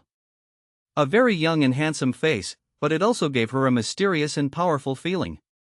Now it seemed that everyone's first impression of this mysterious captain of the Otherworld pirate crew was about the same. Ding ding dang dang, with a crisp sound of wind chimes, the door of the little tavern was opened again. Everyone's gaze couldn't help but look towards the door again, fearing that it might be the mysterious Captain Luluan returning. However, this time, the person who came in through the door was definitely not Luluan. The person who arrived had long, white, curly hair, a beard on his chin, and both his hair and beard were silver. He wore a pair of glasses, had a vertical scar over his right eye, and was dressed in white clothes. He looked like a very handsome old man. The person who arrived was none other than the former vice captain of the Roger Pirates, known as the right hand of the Pirate King, the former holder of the title Pluton, Silver's Rayleigh. Rayleigh's appearance caused the atmosphere in the bar to freeze again. Because everyone in the shop seemed to know that this old man was the man behind Shaki as rumored. He was also a relatively formidable powerhouse. After seeing the person who arrived, Shaki didn't say much, just gave a look, and then walked towards the room in the back. Seeing this, Rayleigh greeted a few people beside him and immediately followed her inside. After entering the room, Shaki stared at Rayleigh with burning eyes, seemingly wondering why Rayleigh would come to the shop at this time. After all, the news of the Otherworld pirate crew arriving at the Sabaody archipelago must have already spread by now. Because Luluan himself had already arrived at her place. And this place of hers was in a relatively remote corner, and the people from the Otherworld pirate crew didn't seem to be hiding their tracks at all. Now, Rayleigh still dared to appear in her shop. Was this guy not afraid of clashing with the people from the Otherworld pirate crew? Did he really think it was still the time when he was young? However, what made Shaki feel a bit relieved was that the time this guy Rayleigh arrived was still appropriate. If it had been just when she entered the shop, Shaki couldn't even imagine what kind of sparks would have collided between the two after Luluan saw Rayleigh. How dare you come over now? Haven't you heard that those guys from the Otherworld pirate crew have already arrived on the island? I just heard this news, so I rushed over immediately. I heard that the captain of the Otherworld pirate crew was just at your bar. That's right. Then he must have known about your or my existence and came here specifically. Otherwise, he couldn't have come so early to such a remote place. I think so too, but I can also tell you the answer to the question you were most concerned about directly, that Pluton did not come alone. Looking at Rayleigh in front of her, Shaki said this bluntly. But the next second, one sentence from Rayleigh directly scared Shaki. I know, because I just met that Pluton of the Otherworld pirate crew on the way here. Chapter 95, Really willing to let you be the chef? What? After hearing Rayleigh's words, Shaki's tone suddenly became tense, and she immediately rushed to Rayleigh's side, starting to check him up and down. It looked like she was very worried that Rayleigh would get into a conflict with Pluton. Rest assured, there was no conflict between us. I just caught a glimpse of him when I came over, and I only looked from afar. Somehow. Looking at Shaki's concerned eyes and recalling the figure he had seen on his way here, Rayleigh felt a deep bitterness in his heart. He had held the title of Pluton for such a long time. To say he didn't have his own pride and identity would be a lie. After all, he was the former first mate of the Pirate King. Aurora, as deep as an abyss and as heavy as a prison, was definitely not something an ordinary person could possess. According to legend, these two officers of the otherworld pirate crew both possessed Hoshiku. Possessing the qualifications of a king, yet willing to submit under Laluan, it was enough to show that the young man who looked like a noble master was definitely not as gentle as he appeared, and he was definitely not simple. The strength of that Pluton could definitely be compared to the four emperors, and might even be more powerful than the four emperors. After all, according to the few times he had made a move reported so far, Pluton had been crushing everything. Even when facing the Gorosei, it was the same. And no matter which of the four emperors it was, even the so-called strongest Whitebeard had never had such a battle record. Although there had been no actual contact, this fleeting glance made Rayleigh feel, no wonder an existence at the level of the Gorosei would perish at the hands of this person. And there is another officer of the otherworld pirate crew. The other officer in Rayleigh's mouth was naturally Saitama. I haven't seen him yet either. Why don't we close the tavern in a while and go out for a stroll? It just so happens I haven't been out for a long time. Okay, what I most want to see is that person named Saitama. The two hit it off. Soon they closed the tavern door and walked outside. Finding the whereabouts of the otherworld pirate crew was not a difficult task. After all, the whole island was boiling now, just like some idol star coming for a fan meeting. The vast majority of people were walking in the direction of the otherworld pirate crew, wanting to see these legendary figures with their own eyes. However, they only watched from afar and dared not get close. After all, the few from the otherworld pirate crew were basically big shots with bounties of over 2 billion. For the pirates on Sabaody Archipelago, they were all legendary existences. And this time, the number of people from the otherworld pirate crew was more than they had imagined. Previously, according to the reports of the news coup, the otherworld pirate crew should have only had 4 or 5 people in total. But the number that came this time was definitely more than that. The most important thing was that there was an extra bald man, and 2 swordsmen who looked very powerful. For the people of Sabaody Archipelago, they immediately realized that this was big news. The otherworld pirate crew was suspected of having several more officers. However, regarding the newly joined swordsman, the bald man, and so on, even if they were officers, Rayleigh and Shaki were not particularly interested. In Rayleigh's view, the otherworld pirate crew having Captain Laluan, plus the 2 officers with the qualifications of a king, Pluton and Saitama, was already top tier. Even if there were new additions to the pirate crew, they would definitely not be overly exaggerated powerhouses. At most, they were just some officers who joined the otherworld pirate crew after it became famous. Strength, it was estimated to be at most at the level of a few 100 million in bounty. Let's go over there. I heard people say Saitama and his bald companion are over there. Okay, let's go over. The 2 walked a few steps, casually asked people around them, and learned the current location of Saitama and Bald Chang. After all, nowadays, the location of everyone in the entire otherworld pirate crew and what they were doing was news that could spread throughout the whole small island in an instant. Everyone was closely watching the movements of the otherworld pirate crew. Therefore, one could find out just by asking. After asking for the location, the 2 walked a short distance along the road and saw those 2 reflecting heads from afar. When he saw the person wearing a yellow jumpsuit and a white cape that looked similar to the Marines but was completely different, Rayleigh instantly furrowed his brows. When Saitama's battle record was spread, Rayleigh had already determined that this would be an extremely powerful monster. Being able to defeat the headquarters Admiral Kizaru, and even that old man Garp, naturally his combat power needed no further words. But what Rayleigh really didn't expect was that the person who could defeat Garp would be this bald man in front of him. As soon as his observation haki swept over, he could perceive that there were countless flaws all over these 2 bald men. Especially that person named Saitama, he felt even more like an ordinary person with no combat power at all. From his body, Rayleigh couldn't feel any threat. Even, the other party seemed unable to perceive his observation haki. It wasn't just him, many pirates had already swept their observation haki over Saitama, but the other party still didn't feel anything at all. It wasn't just that Saitama, the other bald man was the same. Both of them were on the street, playing the bubble game on this island. They looked like two young noble youths out for a tour, not at all the domineering figures he had imagined. Seeing Saitama's situation, Rayleigh felt a bit disappointed at this moment, and even doubted whether the Marine's previous news was faked. Was the battle record of this otherworld pirate crew real or fake? Was it that the Marine and the world government created momentum and launched a fake, high-profile pirate crew? And then after a while, they would wipe out this pirate crew to show the greatness of the world government. Are you sure such a person would be Garp's opponent? Looking at Saitama in front, Shaki asked the question that was in Rayleigh's mind. It was clear that the two of them had the same thoughts after seeing Saitama. Perhaps, but for now, it seems that besides Captain Lelouin, Pluton should be the strongest in the otherworld pirate crew. Hard to say, perhaps Pluton might be the strongest in the entire otherworld pirate crew.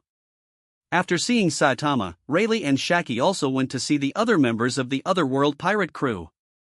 Besides Lelouin, they also saw the two newly joined swordsmen. They did look quite powerful, but they gave people a feeling of being plain and unremarkable, which was hard to describe. However, they did not have the oppressive feeling that Pluton had. What surprised the two the most was Hawkeye. After arriving on this island, Hawkeye did not go to the weapon shop or look for famous local swordsmen to spar as before. The place where Hawkeye appeared was actually the most popular restaurant on this island. And looking through the window, Hawkeye was really cooking inside at this moment. While cooking, he was asking the master chefs on both sides for advice on something. After Shaki asked people around, she found out. It turned out that the famous world's strongest swordsman Hawkeye was actually cooking in this restaurant. More accurately, he was asking the chef of this restaurant for cooking skills. It's really strange. When did Hawkeye really become a chef? Is it possible that this otherworld pirate crew really let this world's strongest swordsman be a chef, and not a combatant? Perhaps it's just a gimmick for boasting. But I see Hawkeye, he seems to be really cooking seriously. Shaki said to Rayleigh beside her after watching for a while. Her tone was full of disbelief. After all, what was happening before her eyes really exceeded her understanding. She had seen Hawkeye before, and knew how much effort Hawkeye had put in along the way to sit in the position of the world's strongest swordsman. But nowadays, Hawkeye seemed to have lost that sharp feeling. Let's go in and try Hawkeye's craft. Being able to eat a meal made by the world's strongest swordsman is also very rare. Rayleigh said. Then he took Shaki and walked straight in. There were actually fewer people in this restaurant now than usual. Perhaps because Hawkeye had come in, those who could stay here were also some slightly famous, bolder pirates. Seeing Rayleigh come in, Hawkeye didn't even raise his head, still asking the chef beside him incessantly. However, there were quite a few people in the restaurant who recognized Shaki. After greeting, the two sat at the table and ordered food. Very coincidentally, when they finished ordering, the service staff smiled and said to Shaki, "Two guests, it just so happens that our shop has a chef who came to learn, and he tried to make the signature dish of our shop. Would you like to try the one he made?" Of course. After listening to the service staff's words, Shaki nodded affirmatively immediately. Come to think of it, when she ordered this dish, she actually already knew that it was the dish Hawkeye was making. After all, as the most famous restaurant on the whole island, she had often come here to eat.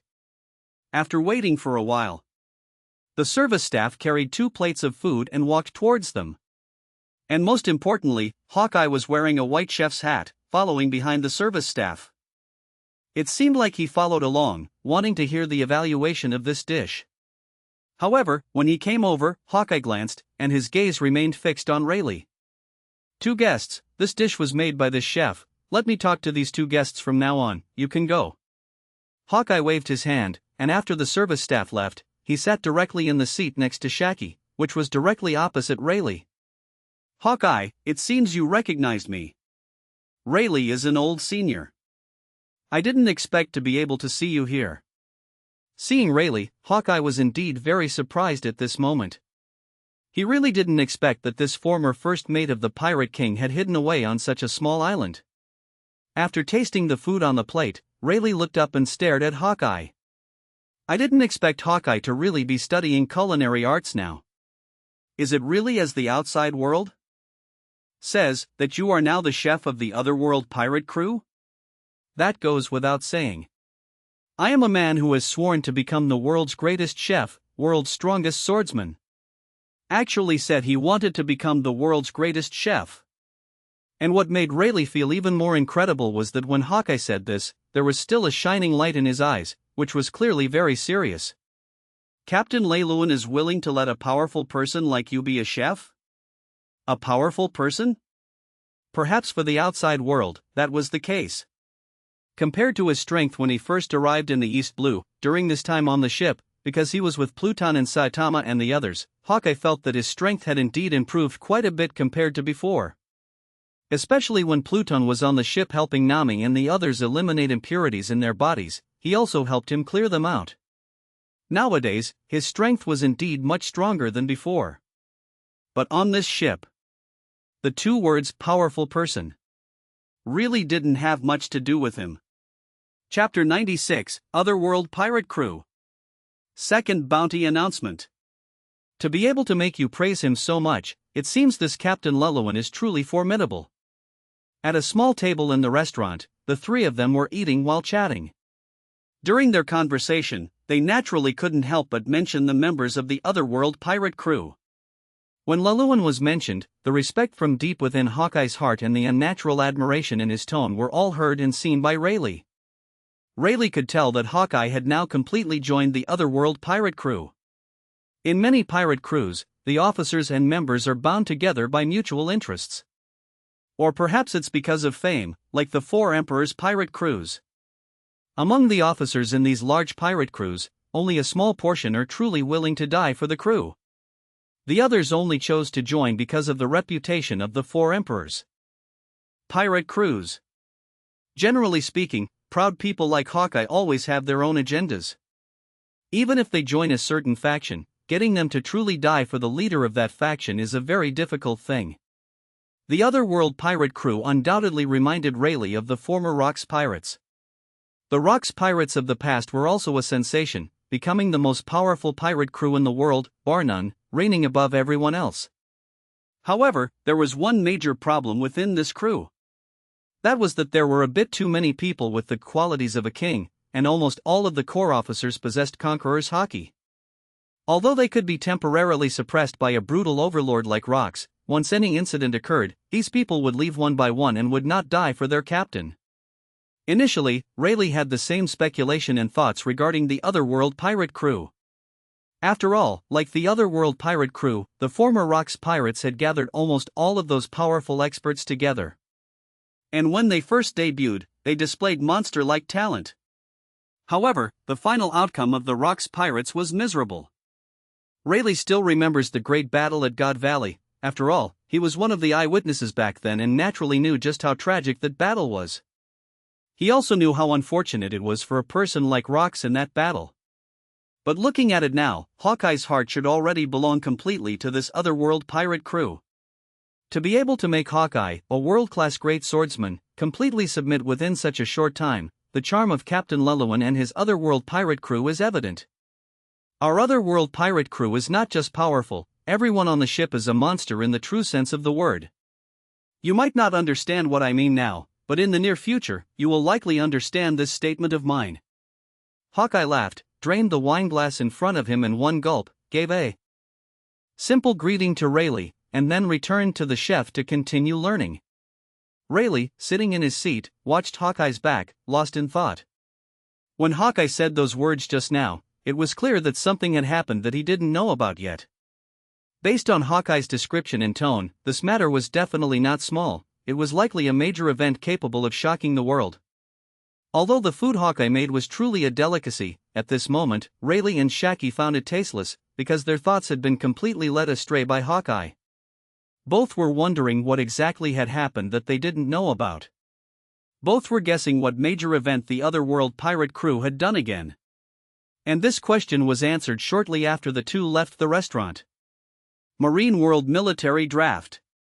Could this be the major event Hawkeye was talking about? Could it be that the Marine and the world government are holding a major draft because of the otherworld pirate crew? That's impossible, right? After all, this major draft isn't just for the Marine, the world government is also recruiting. Even though the otherworld pirate crew is powerful, it shouldn't be to such an exaggerated extent.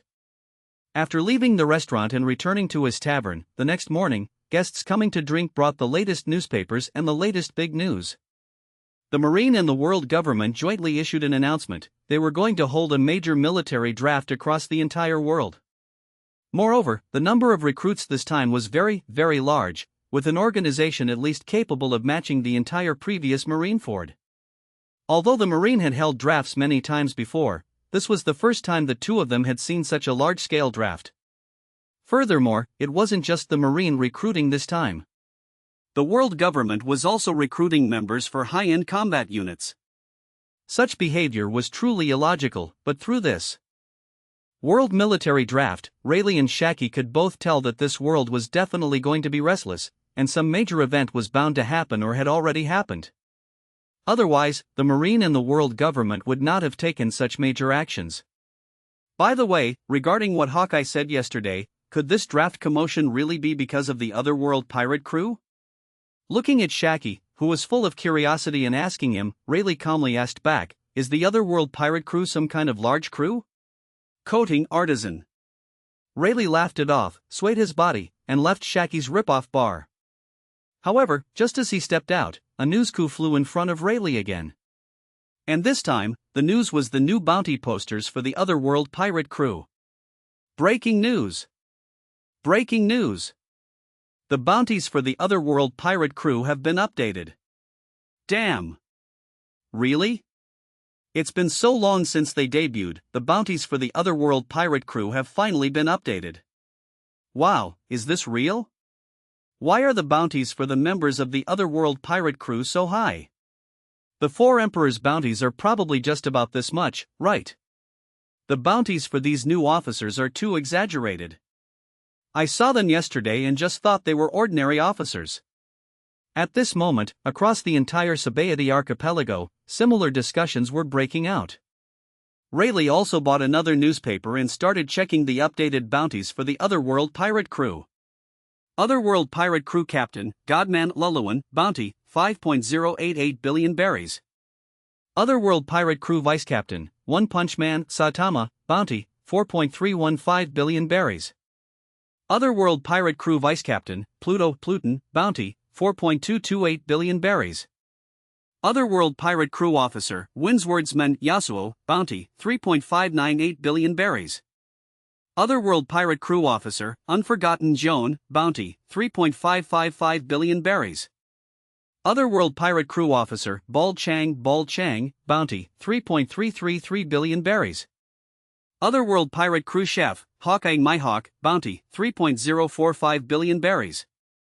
Otherworld pirate crew navigator, Cat Burglar, Nami, bounty, 150 million berries. Otherworld pirate crew member, Princess Vivi, bounty, 55 million berries. After flipping through the stack of bounty posters for the otherworld pirate crew, even Rayleigh, the former first mate of the Pirate King, couldn't help but let out a long sigh. The amount of information hidden within these bounty posters was simply too huge. All the speculations in his mind seemed to be confirmed at this moment. Rayleigh was now completely convinced. Somewhere in this world, in a corner unknown to the public, the otherworld pirate crew must have done something earth-shattering. Otherwise, the members couldn't possibly have such high bounties. Especially those three newly emerged officers. Their bounties were actually all over 3 billion. This number was simply too exaggerated to the point of being unreasonable. One had to know that for these three officers, this was the first time the Marine had issued bounty posters for them. One had to know that for an ordinary Emperor's first mate, the bounty was only a little over 1 billion.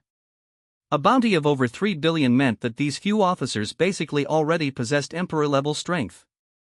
In that case, this otherworld pirate crew was even more terrifying than the Rocks pirates. 1 captain, 6 officers. A total of 7 people, all suspected of possessing Emperor-level combat power. Although the Marines' bounty posters this time didn't write out the battle records of these individuals, the pictures this time were undoubtedly quite clear. The front face of every person was recorded very clearly. And every person's figure was standing on the ship, and they looked like they were in a combat state. Thus, it was evident that the otherworld pirate crew probably had a very intense conflict with the Marine and the world government. And it was precisely because of this conflict that the Marine chose to conduct a world military draft.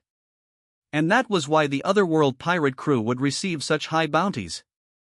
The current bounty could be considered to have completely established the weight of the otherworld pirate crew in this world. Wow, how much are the 4 emperors' bounties now? Doesn't that mean there are several 4 emperors in this otherworld pirate crew? What 4 emperors? The strongest pirate crew in the world right now should be the otherworld pirate crew. Remove the should be, it absolutely is. This bounty is simply too terrifying. I must tell everyone this news immediately. Rayleigh looked calmly at the pirates who were boiling over because of these bounty posters. A trace of disdain and sadness flashed in his eyes. In fact, Rayleigh knew better than anyone that the Marines' bounty posters were definitely not given out easily. And this time, the reason for giving such a large number was actually very clear. It was to temporarily make peace with the otherworld pirate crew, to increase the prestige and status of the otherworld pirate crew. It could also save the otherworld pirate crew a lot of trouble. At the very least, no petty villains would dare to provoke them. Furthermore, the Marine naturally wouldn't easily have a conflict with the otherworld pirate crew. After all, this was the top-tier pirate crew in the entire world right now. If the Marine wanted to deal with them later, they would definitely need to find sufficient excuses and reasons. In Rayleigh's view, after these bounty posters were released, the biggest beneficiaries, besides the otherworld pirate crew themselves, should be the Marine. As for those who would suffer the most, they would be the ordinary pirates and other pirate crews. Although the news coup didn't announce the battle this time, Rayleigh could guess that the Marine and the world government must have suffered a big loss, otherwise, this major military draft wouldn't have appeared. However, since there was a major military draft, it meant that the Marine and the world government would definitely take action. The humiliation and defeat suffered at the hands of the otherworld pirate crew would definitely be recovered from other pirate crews. Otherwise, it would be difficult for the Marine to establish their authority. Recently, because of the death of one of the Gorosei, the highest authority, it had actually caused a very large upheaval. The majesty of the world government was no longer as lofty as before.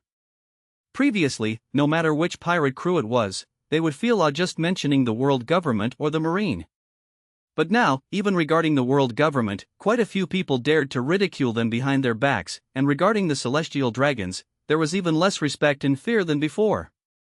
All of this was actually the consequence caused by the otherworld pirate crew. It's just that Rayleigh couldn't quite figure out which pirate crew the Marine and the world government would use to make an example of. Would it be Kaido of the Beasts, who had been quite arrogant recently and had always been at odds with the Marine? Or would it be Whitebeard, who had always occupied the throne of the world's strongest? Rayleigh wasn't too sure about this. But what Rayleigh could be sure of was that in the near future, on this sea, there would definitely be a major event that the public would know about, which was about to happen. Chapter 97, The Flying Pirate Crew, Shiki Attacks. In the current New World, the 4 most powerful pirate crews are known as the 4 Emperors. Currently, the most formidable is the Whitebeard Pirates. Whitebeard, Edward Newgate, is known as the world's strongest man, with a bounty of 5.046 billion berries. As the world's strongest man, the Whitebeard Pirates possess a massive force, including 43 affiliated pirate crews, posing a great deterrent to the world government.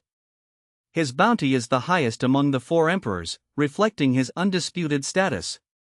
The Beasts Pirates, led by the King of the Beasts, Kaido, have a bounty of 4.6111 billion berries and are known as the strongest creature in sea, land, and air. They have entrenched themselves in Wano country for years, building an army of Zoan-type ability users. Their strength and ambition are equal, and their bounty is second only to Whitebeard. Big Mom, Charlotte Linlin, has a bounty of 4.388 billion berries.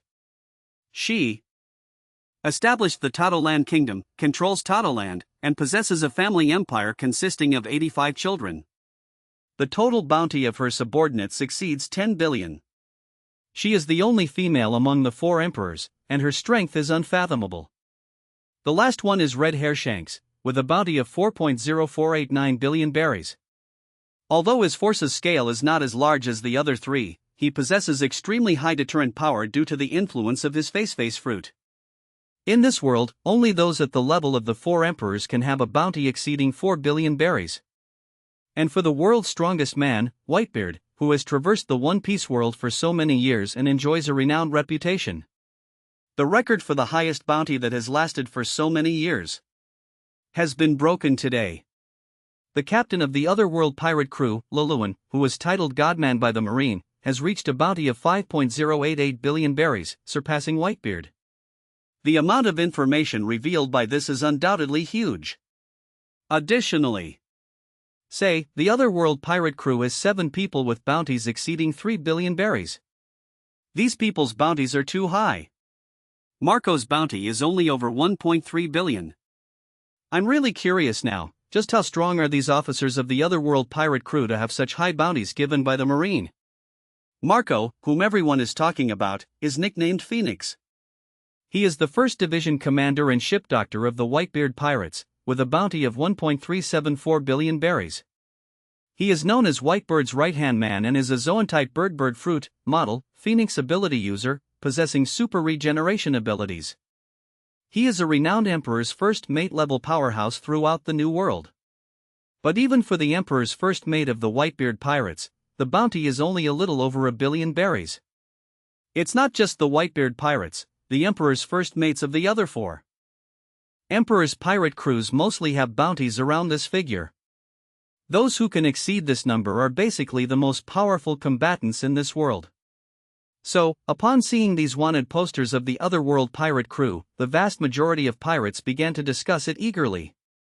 However, after the discussion, besides shock, there was more confusion, and even most people couldn't help but become somewhat skeptical. After all, until now, combat news about the Otherworld pirate crew has been reported very little. People only know that 2 of the vice captains are very powerful. But regarding the remaining officers, apart from Hawkeye, the names of others have never been heard of. These unfamiliar names, combined with the lack of any combat exploits, yet the Marines suddenly issuing such high wanted posters, naturally made everyone curious about these officers. Clearly, when watching from the sidelines yesterday, everyone didn't feel that those few people were that powerful. They didn't seem to have any imposing aura, each one looked very approachable, and they didn't have any arrogance when interacting with others. Yet, these gentle-looking people possess bounties of over 3 billion. This situation is truly terrifying.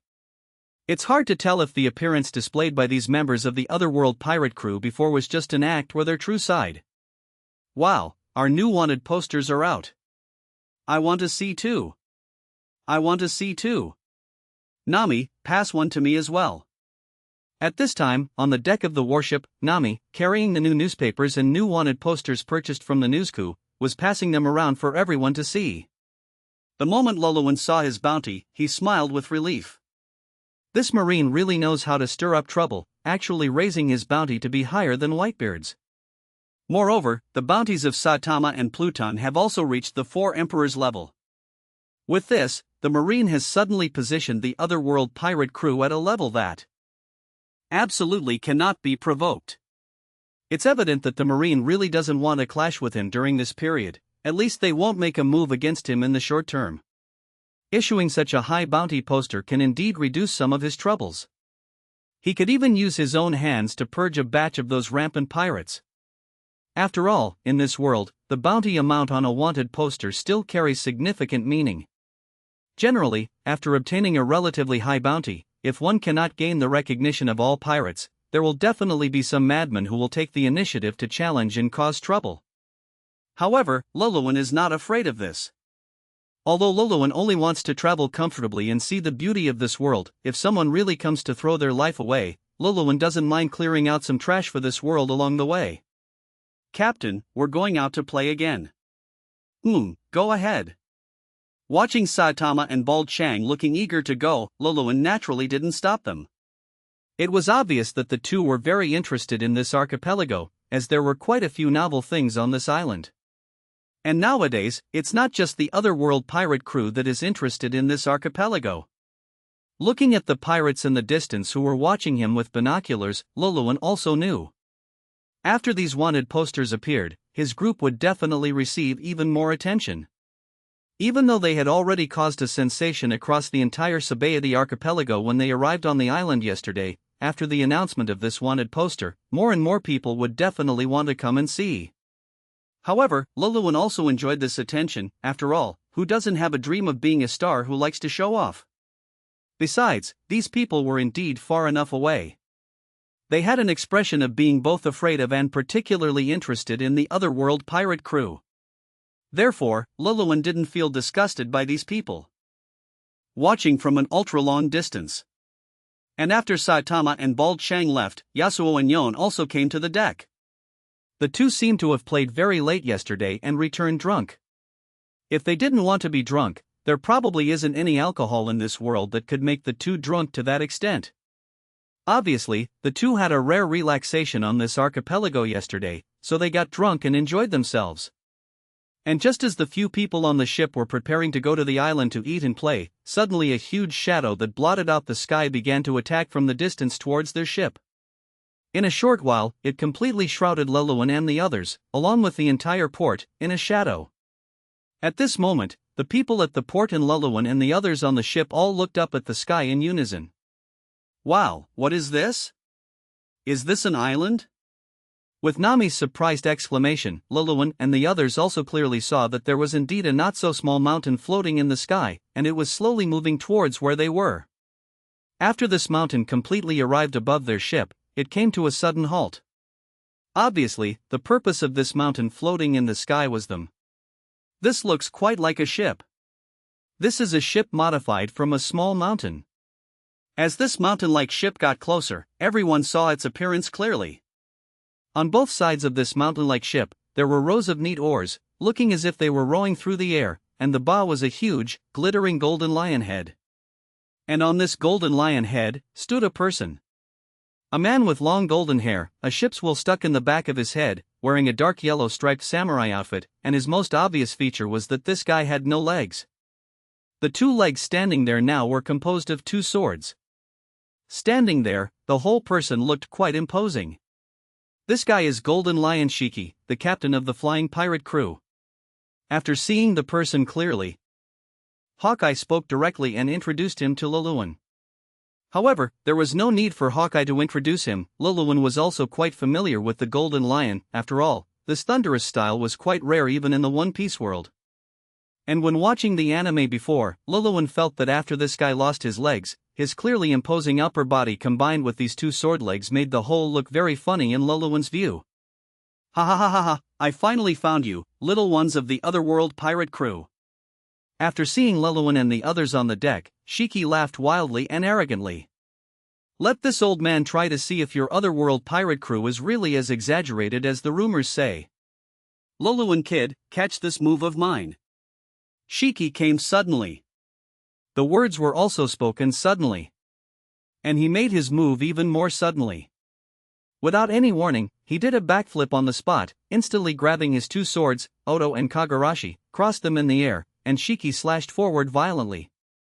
A sharp cross-slash flew rapidly towards the direction where Luluan was.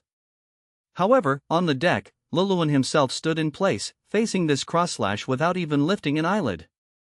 Yasuo and Yon also stood on the spot, looking at the cross-slash Shiki made, with a hint of disdain in their eyes. Only Hawkeye flashed forward. He pulled the black blade Yora from his back and slashed forward violently towards the direction Shiki was attacking from, sending out a green flying slash. The green sword light attacked much faster than Shiki's attack, and it was even sharper. The moment the two sword lights made contact, Hawkeye's slash broke through the cross-slash with destructive force and continued to slash towards the direction where Shiki was. Seeing this scene, a look of seriousness flashed in Shiki's eyes. He gripped his two swords tightly, and a powerful force began to gather on the blades. Lion Slicer. With Shiki's soft shout, two powerful slashes immediately met Hawkeye's sword. Light. After the two sides collided, a huge shockwave was immediately generated, spreading in all directions. Shiki, just because of you, you want to attack our captain? You are not even worth our ship's officers making a move. I, a chef, am enough to handle you. Ha ha ha ha, chef? Hawkeye, what kind of nonsense are you talking about? After hearing Hawkeye's words, Shiki started laughing wildly as if he had heard some incredible joke. However, after laughing, the expression on his face returned to the previous seriousness, and the look he cast towards Hawkeye was also full of earnestness. I didn't expect you kid to have become so strong now. Shiki, I said it, the current you is not worthy of letting our ship's officers make a move. Hearing Hawkeye's words, Shiki's face immediately turned ugly. As for what Hawkeye said, who would believe it? The world's strongest swordsman, actually not an officer? And said he's just a chef? Too ridiculous. Although he didn't know why this guy Hawkeye improved his strength so quickly in a short period of time. But in any case, this was not a reason for Hawkeye to talk nonsense here and humiliate him. Hawkeye, you are really too arrogant. After Shiki finished speaking, the whole person, more than half of his body, jumped down from the golden lion head, and he rushed directly towards the direction where Hawkeye was standing, with pitch-black armament haki covering the two swords, even showing a faint cherry red color. Strong Lion Slicer. With a roar from Shiki, a sharp and fast attack descended from the sky instantly, as if wanting to kill Hawkeye directly and destroy this ship. And Hawkeye, after glancing at the attacking Shiki, did not avoid or retreat. Instead, his eyes were fixed tightly on Shiki. The next moment, an aura of unparalleled dominance was released from Hawkeye's body, and black-red lightning, along with pitch-black armament haki, instantly wrapped around the Yoru in Hawkeye's hand. Feeling the power of the blade in his hand, a meaningful smile curled up at the corner of his mouth. Since the end of the last battle, Yasuo and Yon, who had mastered the three types of haki, had directly taught Hawkeye the technique of haki infusion on the ship. Although it's not certain whether he has become the world's strongest chef, Hawkeye has now become a partner in the eyes of Yasuo and Yon. Naturally, they would not be stingy with any techniques. After all, for Yasuo and Yon, the combat system and ability techniques of this world only had a certain strengthening effect for them. But for Hawkeye, Shiki, I have wanted to go all out for a long time to test my current combat strength. Speaking of which, I want to thank you, so in the following battle, I will not hold back. When Hawkeye said this sentence, Shiki, who was diving violently in the air, had his eyes changing again and again. The look he cast towards Hawkeye was filled with thick disbelief, and it was as if he had something he wanted to say. And at this moment, Hawkeye also swung his first sword after learning haki infusion towards Shiki in the sky. Chapter 98, Do you see the white dashed line? This sword strike. It was a Hawkeye-style attack, as always. However, unlike before, this time Hawkeye shouted the name of the technique after the strike was unleashed. Divine Departure. The moment Hawkeye shouted the name, countless thick, black-red bolts of lightning erupted around Hawkeye, like the whip of a furious thunder god, tearing through everything nearby. On the blade, the invisible conqueror's haki condensed into a thick, visible blackness, as if staining space itself with ink. It flowed and roared, eventually condensing into a black blade capable of slicing through anything, released as a sword wave. When the will of Conqueror's haki is condensed to the extreme, the resulting strike is the technique known as Divine Departure. This was not a simple slash, but a supreme technique that fused the three types of haki into one. The previous Hawkeye would not have been able to unleash this strike. Although Hawkeye had always known how to execute this technique, very few people in this world were capable of doing it. But the current Hawkeye could use Divine Departure. Wherever the black slash passed, it was not a simple cleave, but an unstoppable shoving aside. In the hands of Roger, it had once sent Kazuki Odin, the terror of Wano country, flying hundreds of meters in an instant, leaving him unable to even comprehend how he had been hit, feeling only that pure pressure akin to a beast's aura. Even more ingenious is that the two characters' Divine Departure themselves contain the underlying principle. This strike is not just the release of haki, but also, in the moment of the swing, using top-tier observation haki to see through the opponent's attack trajectory. and skillfully avoiding a head-on clash of weapons to strike the enemy's body directly. Therefore, what bystanders see is often the user calmly swinging their blade. In the next instant, the opponent is completely engulfed by that black flash that consumes everything, and with a roar that tears the earth apart, the victor is decided. This is a technique worthy only of those who stand at the pinnacle. No flashy techniques needed, just the purest haki and will, unleashing the ultimate strike that even gods must retreat from. Divine departure? I won't depart. At this moment, such a sentence instantly popped into Luluan's mind. However, in this world, there should be very few people qualified to say that. At least, Shiki, who was right in front of them, was definitely not included. Moreover, this diving motion, after divine departure was unleashed, looked undoubtedly like seeking death. Luluan, on the deck, could even see the look of obvious panic on Shiki's face.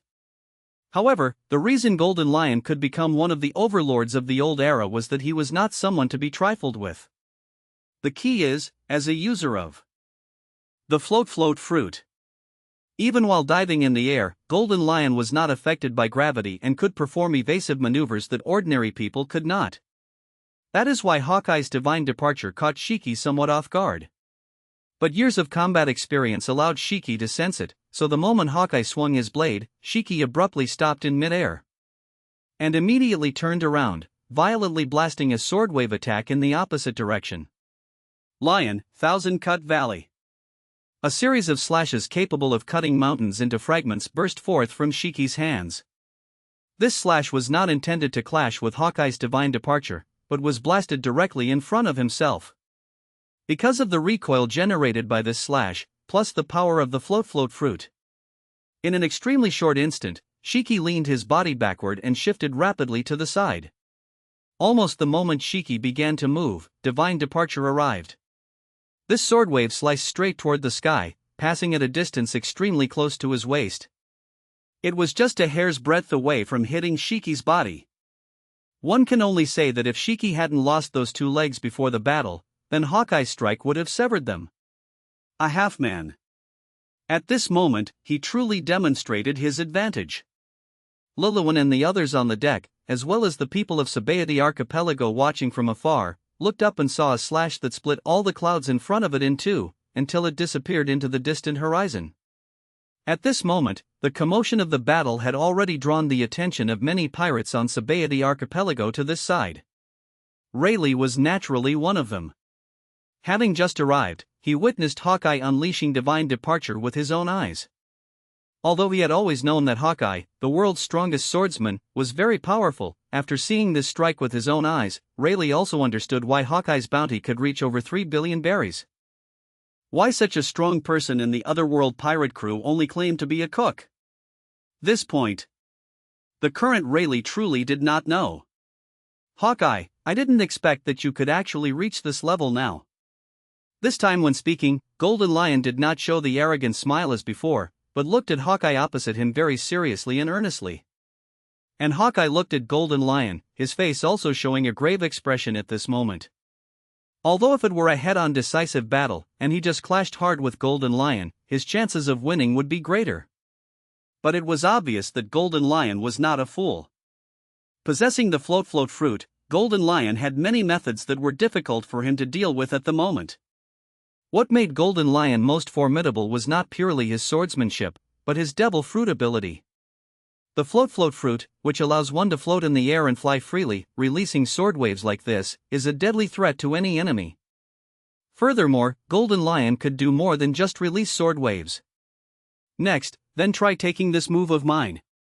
After Golden Lion finished speaking, his body rose into the air at extreme speed, then he stretched out his hand, grasped at the void, and swung it violently downward. The next moment, the front part of the ship, which was like a small mountain, a huge rock nearly 100 meters long and wide, fell from the sky just like that, crashing straight down towards Hawkeye. Such an attack was not even comparable to the Marines' fleet of cannonballs. Such a massive boulder, with its heavy mass, could already be considered a meteorite. Facing this action of Shiki, Hawkeye immediately stepped forward, raised the black blade Yoro above his head, and his aura was constantly condensing around him. Luluan had no doubt that Hawkeye could block this meteorite, and everyone on the ship had no doubts either. But if Hawkeye wanted to stop this meteorite without it damaging the ship beneath their feet, it would probably take some effort. So when Hawkeye was about to attack, Yasuo, who was behind him, came to Hawkeye's side while yawning. "Alright, let me handle this. It might be a bit troublesome for you to deal with right now." After hearing Yasuo's words, Hawkeye instantly lowered the sword in his hand and nodded very obediently. In fact, at the beginning, Hawkeye wanted to have a great battle with Golden Lion to test his current combat power. However, although he could deal with this meteorite, even if he slashed many times in a short period, there was no way to completely resolve this meteorite. Because Hawkeye clearly knew how powerful Shiki had developed this float fruit. Even if he cut this huge rock into thousands of pieces, Shiki could still use the float fruit to attack with those fragments. So, Hawkeye chose to step back. And seeing Hawkeye's action, although Loluan and the others on the deck didn't find it strange. But Shiki in the air, and Rayleigh and the others watching from afar, clearly felt somewhat surprised. Until they saw Yasuo walk to the very front. It's that new swordsman, seems to be called the Wind Swordsman.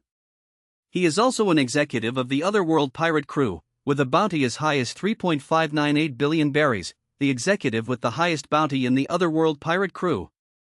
Come to think of it, we only know his name is Yasuo, but we have never seen him make a move. This is great. We people of Sabaody Archipelago should be the first to see this person make a move. Watching Yasuo walk to the front of the deck, the onlookers in the distance immediately began to discuss excitedly. After all, everyone had always been very curious about the people on the ship. Especially those executives whose bounties had exceeded 3 billion. Everyone only knew their titles and names, beyond that, they knew nothing at all. Oh, right. Seeing the sword hanging at his waist, and adding the title of Wind Swordsman, this person should also be a master of swordsmanship. It seems that Side doesn't quite know Golden Lion's methods. Rayleigh frowned as he watched the Otherworld pirate crew let Yasuo make a move. Although a powerful swordsman dealing with a meteorite is not a big problem. But the key is, the opponent is Golden Lion. Even if the meteorite is shattered, it's of no use, they will still be subject to the opponent's attacks. And soon, within Rayleigh's line of sight, he saw the swordsman named Yasuo draw the long sword from his waist. Then, he poked at the air in front of the deck twice. Rayleigh, who saw the scene, originally felt quite strange, but the next moment. Tornado. Rayleigh saw a visible tornado appear in front of this swordsman. This tornado was not just composed of wind. It was fused together by endless sword waves. That sharp aura, even from such a distance, he could clearly feel. The key is that this attack was released extremely fast, and Rayleigh didn't even see clearly how the swordsman named Yasuo unleashed such an attack. However, this strike was indeed very effective. The moment the tornado appeared, it completely engulfed the boulder above. The next second, it shattered into who knows how fine dust. Then, along with the tornado, it was blown towards Shiki in the distance. Lion, Thousand Cut Valley. Watching the tornado blade storm blowing towards him, Golden Lion violently swung several sword waves at the tornado. Unfortunately, the effect was minimal. The power of this tornado was somewhat beyond Golden Lion's expectations. But what was even more unexpected for Golden Lion was that this tornado did not last very long. After chasing him for a short while, the tornado dissipated. Golden Lion looked at Yasuo standing in front of the deck. He grinned again, and even started to greet Yasuo. "Kid, your attack is very powerful. Are you interested in joining my flying pirate crew? If you are willing to come, I will make you the vice captain directly, and we can do something big together." It could be seen that Golden Lion indeed highly recognized Yasuo's attack strength. But it was also obvious. After Golden Lion finished saying this, Yasuo's face became very ugly. Shiki's words just now seemed to have touched Yasuo's bottom line. Yasuo looked at Shiki in the sky with some anger, then said to Hawkeye behind him. "Tisk, really clueless. Hawkeye, haven't you always wanted to ask us for advice? Today, let me show you the strongest swordsmanship of the two of us in our normal state. Normal state, strongest swordsmanship. After hearing Yasuo say this, Hawkeye's eyes instantly became bright. Come to think of it, the purpose of him staying in the Otherworld pirate crew from the beginning was for this. When he first saw Yasuo, Hawkeye had always wanted to ask Yasuo for advice. And after Yon came, Hawkeye also asked Yon for advice more than once, but the two brothers were obviously not particularly interested in taking apprentices. This time, he could finally see the two of them make a move. Before, it was just a glimpse, and he had never seen the two of them release any sword moves particularly seriously. Since my younger brother has already said so, then Hawkeye, you should also watch my move. While speaking, Yon also walked forward a few steps and came to Yasuo's side at the front of the deck. And Golden Lion Shiki in the air. After hearing Yasuo's words, a bad premonition was already rising in his heart. Now, Golden Lion seemed to realize why Yasuo was angry. Golden Lion's eyes also subconsciously glanced at Lelouin. It seems that the crew members of the Otherworld pirate crew are really very loyal to their captain. Hey, that guy in the sky. Do you think you are very powerful because you can fly in the air? Ha ha ha ha. I don't know what you are talking about. My Golden Lion's float fruits reputation, could it be that you? Reputation? Come to think of it, the fact that you can float in the air is actually the biggest advantage for me. I wonder if you can see it, but actually, there is a white dashed line on your body. White, dashed line. Listening to Yasuo's words, Golden Lion only felt speechless, because he really couldn't understand what Yasuo was saying. However, the next moment when Golden Lion was still thinking, Yasuo's figure suddenly disappeared from the spot. Then, Golden Lion heard by his ears, no, not just by his ears, but from all directions in the whole sky, Yasuo's voice, which was indifferent to the extreme, came. Last breath. Chapter 99, This is the new era, is this, the new era? Wind. Shiki, suspended in the air, could only hear the sound of the wind at this moment. It seemed as if there was nothing but wind around him, aside from the initial sliver of fatal crisis he felt, the rest was endless peace. Although Shiki had not yet felt any pain, or even the sense of oppression brought by Hawkeye's slash. But Shiki knew clearly. He was currently being erased. The moment he heard the sound of Yasuo's last breath, Shiki fell silent for a heartbeat before speaking with a calm expression. Then, Shiki smiled. It was still his trademark wild laugh, but this time, his face seemed to hold a few hints of joy from the bottom of his heart. Ha ha ha, new era, farewell. Looking at his own ride, the island-like fortress floating in the air. Recalling his long-standing preparations and all his schemes, Golden Lion Shiki now felt only a bit of regret. Throughout his life, he had tried everything to become stronger.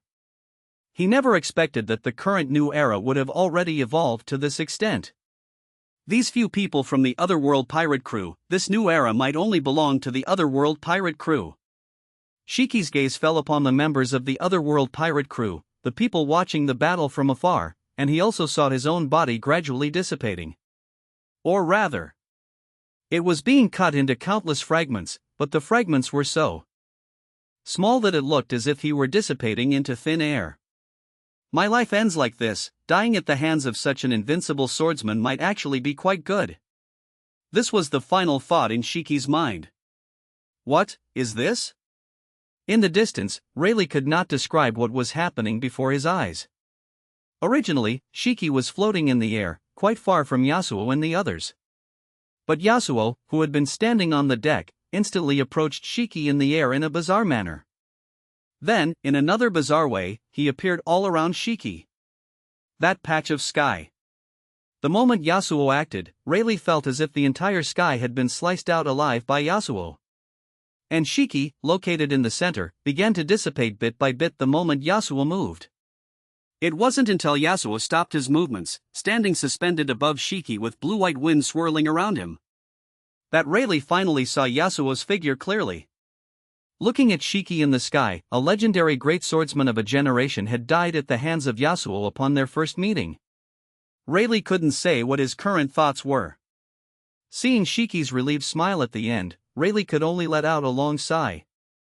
Perhaps the old era really had passed. The sudden emergence of the Otherworld pirate crew completely marked the arrival of the new era.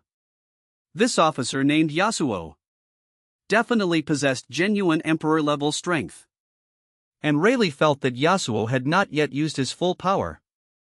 Just as Shiki's form completely dissipated between heaven and earth, another figure instantly arrived at the place where Shiki had vanished. Then, a small black hole appeared, and the surrounding dissipated energy instantly gathered together again, condensing into a devil fruit. The newcomer was Pluton. Without saying a word, he used his methods to recondense the float fruit, and after taking the fruit, he completely vanished again. This method made even Rayleigh feel a bit uneasy. Because this method was simply too bizarre, completely beyond people's current understanding. Normally, after a person who had consumed a devil fruit died, one would have to wait for a while, and the devil fruit would randomly appear somewhere in the world. All of this was unpredictable. However, Pluton had completely shattered this concept. He took the devil fruit directly into his own hands. Although there had been images in news reports before of Pluton holding the Gorosei's devil fruit, how he obtained the devil fruit had always been very puzzling. Now, this mystery was finally unveiled. Right in front of everyone, Pluton recondensed the energy dissipating from the deceased Shiki's body, which directly transformed into a devil fruit in his hand. Now, it was certain that the float fruit belonged to the otherworld pirate crew. And with this bizarre ability, those powerful devil fruit users in this world will all without exception be wary of Pluton. Look! This is bad. Without the float fruit, that island is going to fall. Run quickly. Heavens, if this island crashes down, won't our entire island sink? With Shiki's complete death and the moment Pluton took the fruit and slipped away, Shiki's base, floating in the air, lost all support and began to fall naturally. One must know. This airbase floating 10,000 meters high was not a desolate island, but a mobile fortress integrating scientific research, military, and natural ecology. The island possessed complex terrain such as primitive forests, mountains, and waterfalls, all of which provided a natural testing ground for Shiki's biological weapon plan. It was the core of Shiki's revenge plot, which he had been planning for 20 years in seclusion. The native species on the island, which had become extremely aggressive due to consuming plants containing the IQ component, were the largest guard army of the entire base. Members of the Flying Pirates, besides Dr. Indigo, also included Shiki's subordinates. Officers like Scarlet, and an elite pirate fleet of several thousand people. Just now, when Shiki flew over to cause trouble, almost everyone on the island was just watching quietly from above. After all, to them, Shiki was invincible. Even if they encountered some danger, since they were 10,000 meters in the air, no one would worry about Shiki's safety. Just now, the moment they saw Yasuo's move, the people on the island were the most bewildered, second only to Shiki. They had originally only thought of coming to the Sabaody archipelago with their boss to see what that famous otherworld pirate crew was like. Just a simple greeting. Doesn't Golden Lion recruit people? Doesn't he recruit everyone he meets? This was just their captain's way of saying hello. In all these years, such an exaggerated accident had never occurred. Now that Golden Lion was dead. As the island fell from 10,000 meters, the people on the island suddenly felt their noses twitch. Would all their wandering lead to such an end? This Golden Lion too, why did he have to come and see the otherworld pirate crew? What was there to see? The moment the island fell, everyone on it let out a howl of despair. However, looking at the falling island, Yasuo just continued to stand in the air. Because, the one who said they would act just now wasn't just him alone. Hawkeye, my brother's move just now was called Last Breath. I wonder if you saw it clearly. Saw it clearly? Hawkeye looked at Yon, who was speaking to him, with a confused expression. And from Hawkeye's gaze, Yon already had the answer to the question he just asked. My move is called Fate Sealed. Watch closely. The moment Yon's words fell, Hawkeye saw Yon draw his two long swords, cross them in front of himself, and cast a glance toward the island. This time, Yon also did not use Haki. Hawkeye found it very strange. These two masters clearly knew the three types of Haki, but they didn't use them often. However, after watching Yasuo's move just now, Hawkeye basically understood why these two usually didn't use the three types of haki. The reason was very simple. Because it wasn't necessary. These two masters were already strong enough on their own, strong enough that they didn't need the enhancement of haki. But Hawkeye had seen Yasuo's wind ability many times, so he knew how powerful Yasuo was. But as for Big Brother Yon, he really hadn't seen him act with his own eyes. This was truly the first time seeing it. He saw Yon cross his dual swords, his whole body assuming a forward-charging posture, and then an extremely bizarre energy began to emanate from the two swords. The energy on one sword was so simple and righteous, while the energy on the other sword was so evil. Compared to the legendary first-generation Katetsu, it seemed even more evil, definitely a demonic sword. Hawkeye had seen the blades on both of them countless times. Although they were unrecorded, they were definitely of the supreme grade sword level, perhaps even more powerful than supreme grade swords. Now, just by looking at the aura on these two swords, one knew that Yon's strike would surely be extraordinary. The next instant, Yon's figure left only an afterimage in place. Hawkeye only felt a powerful, bizarre sword technique that was both righteous and evil slash toward the distant island in the sky. Immediately after, Hawkeye saw a scene he had never witnessed before. The island that was originally falling rapidly seemed to be hit by some irresistible force. It flew straight toward the distant sky, and its speed was countless times faster than when it was falling. This island seemed to be pulled into an afterimage, instantly reaching the distant high altitude. Then it came to a stop at a certain position. And in Hawkeye's sharp yellow eyes, he could see that the island had stopped behind Yon's figure in the air. Then, behind Yon, a black rift appeared. Through that rift, Hawkeye could even see bright points of light twinkling within. Then the entire massive island, as if compressed by some strange force, it shrank forcibly, gradually turning into a line. It entered that rift and vanished from this space just like that. Then, Yon's figure instantly snapped back from that distant high altitude to the place where the afterimage had remained. He sheathed his dual swords back at his waist. The move was indescribably elegant. After seeing this move, Hawkeye only felt that Yon was cool to the extreme and powerful to the extreme. If he hadn't guessed wrong about that slash just now, those shining points of light he saw should have been the stars in the sky. That slash had cut through the space of the world. This concept was something Lord Pluton had once explained to him. When the power of a person's technique exceeds the limit that this world can contain, it can cut through space. Fate sealed. It must have achieved exactly that. This was also the first time Hawkeye had truly seen a technique that could cut through space. The moment Yon's figure flew out just now, Hawkeye always felt that Yon hadn't just cut down that island, but rather a wide, rectangular space from the bow of the ship to that island.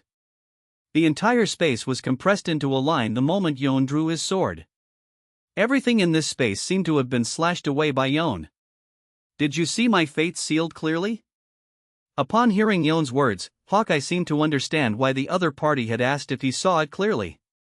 Thinking back, the sword techniques of these two big shots probably didn't just destroy the target, but attacked that entire space as well. Just now, he really hadn't seen Yasuo slash that patch of space into pieces. It was only after Yon's reminder that Hawkeye realized it. Is it over? Then let's go, let's continue to have fun on the island. Luluan saw the two brothers, Yasuo and Yon, return to the ship and directly called everyone to go play on the island. Golden Lion Shiki's sudden appearance just now was, to Luluan, merely a small accident that didn't require special attention. Luluan didn't even know why Golden Lion would suddenly come here to die. But none of that was important, as long as the trouble was solved.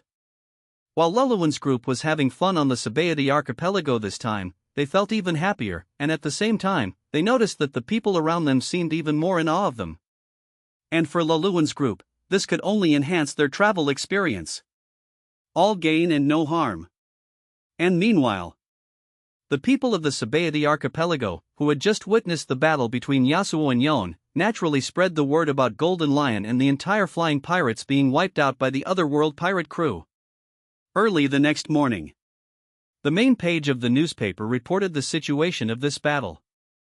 The headline was, "The old era is dead, the new era has arrived." The report detailed how the overlord of the old era, the captain of the flying pirates, Golden Lion Shiki, was easily killed by two officers of the Otherworld pirate crew. The float fruit was also obtained by the vice-captain of the Otherworld pirate crew, Pluton. All members of the flying pirates perished, and even the island was completely erased. Everything regarding Golden Lion had completely vanished from this sea. Once this report came out, it immediately sparked heated discussions among the public again. The bounties for all members of the Otherworld pirate crew had just come out not long ago, especially those of the officers, since there were no substantial battle records to support them, and not even specific introductions. They had caused quite a bit of controversy when they were first released. But no one expected. In just these 2 or 3 short days, the Otherworld pirate crew would once again cause a sensation throughout the entire world. Chapter 100, Magmafloat, Frozen Bakatsu Hooky, the New World. The land of Tato Land. Within the territory of Big Mom, one of the 4 emperors. Shiki. Shiki. Shiki. At this moment, Big Mom had completely lost her sanity. Her eyes were blood red as she frantically devoured the mountains of assorted cakes and sweets inside the room. Food continuously entered Big Mom's stomach, yet she seemed like a bottomless pit. Outside the house, the biscuit soldiers were exceptionally busy. They were sending plate after plate of cakes and sweets into the room. Outside the house, Big Mom's many sons and daughters watched her frenzy, but not a single one dared to step forward and stop her. Standing behind this group of sons and daughters was another of the 4 emperors. This figure was extremely tall and burly, with black hair draped over his shoulders and a pair of long horns like those of a dragon.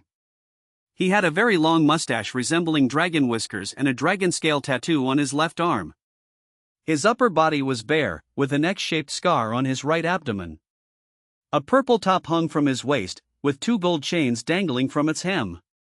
On his lower body, he wore baggy dark green pants tied with a Shimanawa rope. Draped in a purple fur cloak, he looked like a demon incarnate. He carried a sake gourd imprinted with the character "For Heaven." I say, she's like this every time. Aren't you going to do something about it? Kaido's booming, muffled voice came from behind the crowd. However, Big Mom's children stared at Kaido with varying expressions. Because at this moment, Kaido wasn't doing much better than Big Mom. Tears and snot were streaming everywhere as he continuously drank from his sake gourd. He looked like someone trying to drown his sorrows in alcohol, as if he wanted to drink himself to death. Behind Kaido, newspapers were scattered all over the ground. The content of the newspapers was none other than the news of Golden Lion Shiki's fall. Looking at Kaido in this state, although on the surface it seemed like he was grieving to the extreme for Golden Lion, everyone present knew how moody the man before them was. One moment he would be wailing in pain, and the next he would instantly fly into a rage. Just like Mama, he was an incredibly difficult person to understand. From among Big Mom's children, one person slowly stepped out, came before Kaido, and spoke. "Lord Kaido, it seems you were right. This Otherworld pirate crew is indeed not simple. Our 2 families truly do need to form an alliance." The person speaking. He was tall with amaranth-colored short hair, strong muscles, long legs, and a stitched scar on each cheek. He had pink tattoos on his left arm, upper body, and back, a skull-shaped tattoo on his arm and a wing-shaped tattoo on his back. He wore a white scarf shaped like a flower, and his overall outfit was filled with a heavy black metal style. His mouth was covered by the scarf, with stitch marks on both sides. He had fangs, and even when his mouth was closed, 4 teeth would protrude. This person was Charlotte Katakuri. He was the second son of Charlotte Linlin, one of the 4 emperors, and the triplet brother of Charlotte Daifuku and Charlotte Oven.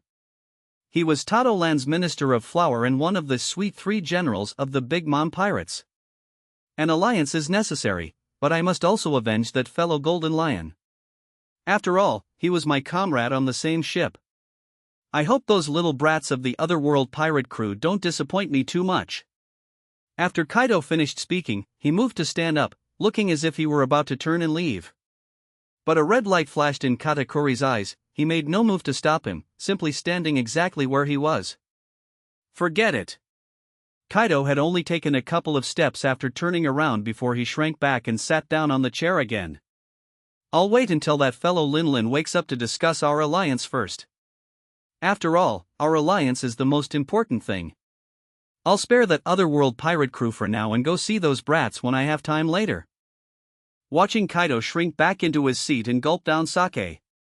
A flash of mockery crossed Katakuri's eyes. However, seeing that even Kaido, who was always seeking death, was so cautious when facing the otherworld pirate crew, Katakuri couldn't help but start calculating in his mind. This alliance, perhaps he really did need to talk to Mama about it. If this Kaido wanted to go cause trouble for the otherworld pirate crew after the alliance, then perhaps the plan for this alliance couldn't be settled so simply. Pops. This is bad. A certain sea area in the New World. On a massive pirate ship shaped like a sperm whale, a giant sail emblazoned with the Whitebeard Pirates emblem fluttered freely in the wind. This ship was the flagship of the Whitebeard Pirates, the Moby Dick. Marco's anxious voice drifted across the ship, quickly waking Whitebeard, who had been leaning against the deck. At this time, Whitebeard was hooked up to many 4-drips. His mental state didn't seem particularly good. However, as Marco approached, Whitebeard sat up, picked up a nearby sake jug, took a sip, and showed a slight smile of satisfaction. Garararara. Marco, what's wrong with you? Why the rush? Pops. At this moment, Marco didn't even have the energy to advise Whitebeard against drinking. He simply spoke to Whitebeard with a heavy expression. Golden Lion is dead. Shiki is dead? The sake in Whitebeard's mouth didn't even have time to be swallowed before he spat it out, his eyes instantly widening. Yes, Shiki is dead. It was done by those 2 new executives of the otherworld pirate crew, one named Yon and the other named Yasuo. While speaking, Marco also handed over the newspaper in his hand. After Whitebeard finished reading the contents of the newspaper, he spoke slowly. Yon, Yasuo, they're both new faces. After saying this, his tone involuntarily began to grow lonely. Cough. It seems the headline in the newspaper isn't just nonsense. The old-timers of the old era have passed away one by one. Now, only a few of us old fogies are left. A new era might truly be arriving. While Whitebeard was speaking, the other division commanders had also basically all arrived. Hearing Whitebeard's words, everyone sighed with emotion. Instead, after finishing his sentence, Whitebeard began to laugh slowly, which eventually turned into a hearty, loud laugh. But I, Whitebeard, have been very happy in this life. To be able to meet family like you and fight so many hearty battles, regardless of whether a new era is coming or not, as long as I am alive, the old era has not ended. While speaking, Whitebeard stood up. Overwhelming conqueror's haki swept out in all directions. Even though he was covered in 4 drips. However, when people mentioned the strongest man in the world, the first one they thought of was still him, Whitebeard. After seeing such a domineering side of Whitebeard, the division commanders all wept with joy. On the Moby Dick, a grand banquet began once again. During the meal, Whitebeard subconsciously asked, "What about that fellow Ace? Has he still not caught Teach?" "Pops, we sent a message to Ace today, but that guy hasn't replied yet. I'll try to contact him again tomorrow." Time flew by. Soon, about a week had passed. During this week, the news of Golden Lion being killed by 2 new executives of the otherworld pirate crew completely spread throughout the entire world. Currently, the momentum of the otherworld pirate crew was at its peak. Many pirates in the New World with bounties over 100 million were inquiring everywhere, trying every possible way to join the otherworld pirate crew. There were also many bold ones who used the name of the otherworld pirate crew to throw their weight around. They caused quite a lot of trouble. Anyway, the hottest topic in the entire world right now was the discussion about the otherworld pirate crew. Everyone also knew that the otherworld pirate crew was currently staying at the Sabaody archipelago. Although Luluan and the others weren't particularly interested in the outside news, they inevitably heard some of it. knowing that many people were using the identity of the otherworld pirate crew to commit evil. Luluan truly felt somewhat disgusted. "Captain, I've mostly finished researching the devil fruits I have in my hands now." Just as Luluan was thinking about how to solve this problem, the figure of Pluton suddenly appeared beside him. Floating behind Pluton were two strange devil fruits. One of the fruits was shaped like a cloud, but it was a flaming cloud, bright red, with rolling heat seemingly rising from it. The other devil fruit faintly revealed the shape of a horse, with bursts of cold air constantly emerging from the fruit, making the surrounding air seem to freeze into ice crystals. Moreover, these two devil fruits were clearly larger than any devil fruits Luluan had seen before. One might say they were a size larger. These two devil fruits are.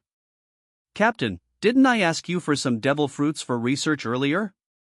Also, when those two admirals died, I condensed their devil fruits as well. After some research, I finally succeeded. I condensed all the power of those devil fruits into two brand new ones." While Pluton was speaking, he presented the two devil fruits before Luluan's eyes and introduced them one by one. This first one mainly combines the magma fruit, the float fruit, and the powers of 6 other Zoan-type devil fruits.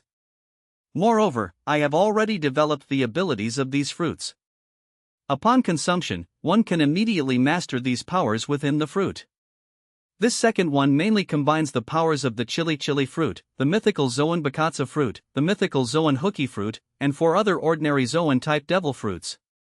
After hearing Pluton's introduction of the fruits, even Luluan couldn't help but take a few extra looks. This Pluton had truly researched something extraordinary. Regarding these two devil fruits, Pluton had just said they were already developed. Although Pluton didn't specify to what extent these fruits were developed. Based on Luluan's current perception, even an ordinary person consuming these two devil fruits would likely directly possess strength infinitely close to the admiral level. After fully merging with the fruit for some time, they would definitely be genuine admiral level. These two fruits were likely the strongest to ever appear in this One Piece world. Even something like that Nika form probably couldn't compare to these two fruits. After all, these two fruits most likely already involved rule-level power, which is the essence of the elemental power they contain. One must know that Pluton possessed the ability to obliterate all impurities. "Captain, these two devil fruits no longer have side effects, one won't become a hammer after eating them. Furthermore, after consulting Hawkeye, these two fruits might have even become delicious." Hearing Pluton's words, Luluan almost wanted to eat these two fruits himself on the spot. However, on this ship, there were indeed two people more suitable for these two devil fruits than himself. Currently, while his own combat power couldn't compare to his partner's, he was definitely not weak in this One Piece world. And as time went on, his Sea King trait and infinite strength trait were gradually showing their power. Luluan felt that his current strength was more than double what it was during the last large-scale conflict with the Marine and world government. Now, he was definitely a solid admiral level. Of the 3 women currently on his ship, 2 had already become his women. Back in the Alabasta Kingdom, Nami had already become his woman. After going to sea. Because that girl Vivi pestered him every single day. And she expressed her love for him without any concealment, Luluan naturally couldn't hold back. Currently, Vivi and Nami, being his women, were indeed a bit too weak. Due to the strength of the otherworld pirate crew. Every subsequent battle would definitely be a real, tough fight. With the 2 girls' current strength, it would be hard for them to resist. These 2 fruits came at just the right time. They just happened to make up for the deficiency in the 2's combat power. As for these 2 fruits, give one to Nami and one to Vivi. In the future, if you get more devil fruits, you can use them yourself if you want, no need to report to me anymore. Understood. The moment Luluan's voice fell, Pluton's figure disappeared from the deck. Soon, Luluan saw the 2 girls run excitedly onto the deck, each holding a large devil fruit in their hands. Nami chose the magma float fruit. And Vivi chose the frozen Bakatsu hooky fruit. Watching the 2 of them bring the fruits over like presenting treasures, Luluan dotingly stroked their heads. "Alright, you 2 hurry up and eat the fruits. These two were made with great effort by Pluton. After eating them, you'll soon possess admiral-level strength. When that time comes, you'll be very powerful and can protect me, your captain. Hearing Luluan's words, the two girls' little heads nodded nonstop. Their eyes were full of pleasant surprise. And on the deck in the distance, Robin watched the scene, her eyes filled with envy for a moment.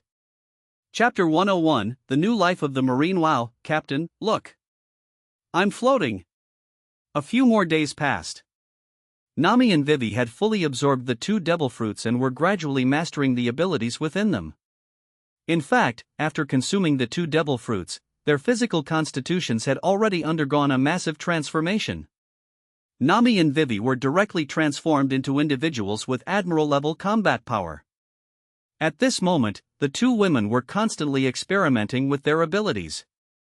Although these fruits had been developed by Pluton before, fully absorbing them still required a certain amount of time. During these few days, Yon, Yasuo, and the others continued to enjoy themselves in the Sabaody archipelago.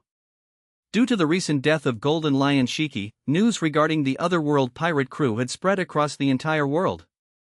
As a result, no matter where they went, there were no longer as many onlookers as before. Most people avoided them. During these few days, Luluan was indeed quite troubled by a certain issue.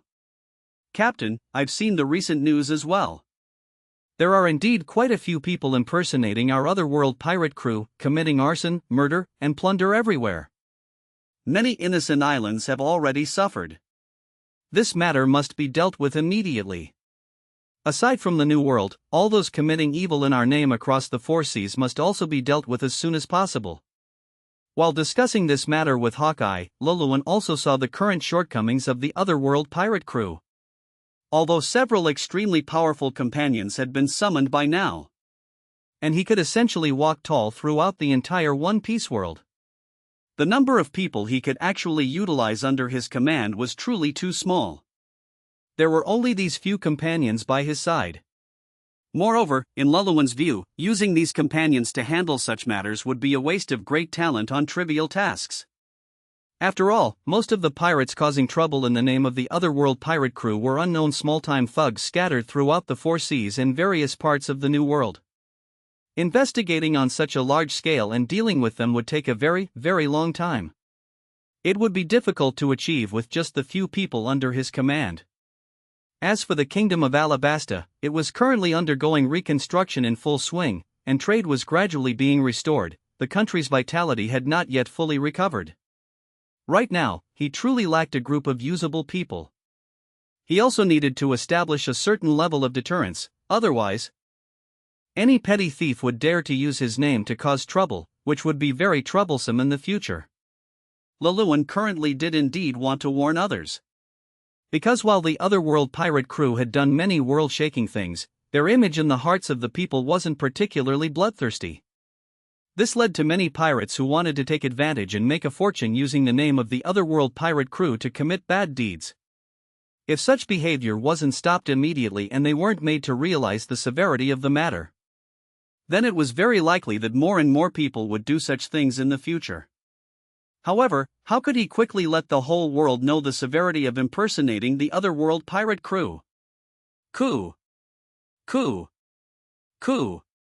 Just as Luluan was thinking about this, suddenly, a news coup appeared on the deck. Compared to when they first encountered them, the news coup appearing on the deck these days even had a hint of a fawning smile on its bird face. Clearly, after the Otherworld pirate crew became famous, Morgan's side was very attentive to Luluan and his group. Wait. A guy like Morgan seemed like a perfect choice for him. Not only did he possess extremely high prestige worldwide, but his own power was also not small. Otherwise, it would be impossible for him to stay in the news industry in this One Piece world for so long. Most importantly, Morgan's news coups could monitor things on a global scale. To everyone, it was like having surveillance in the sky.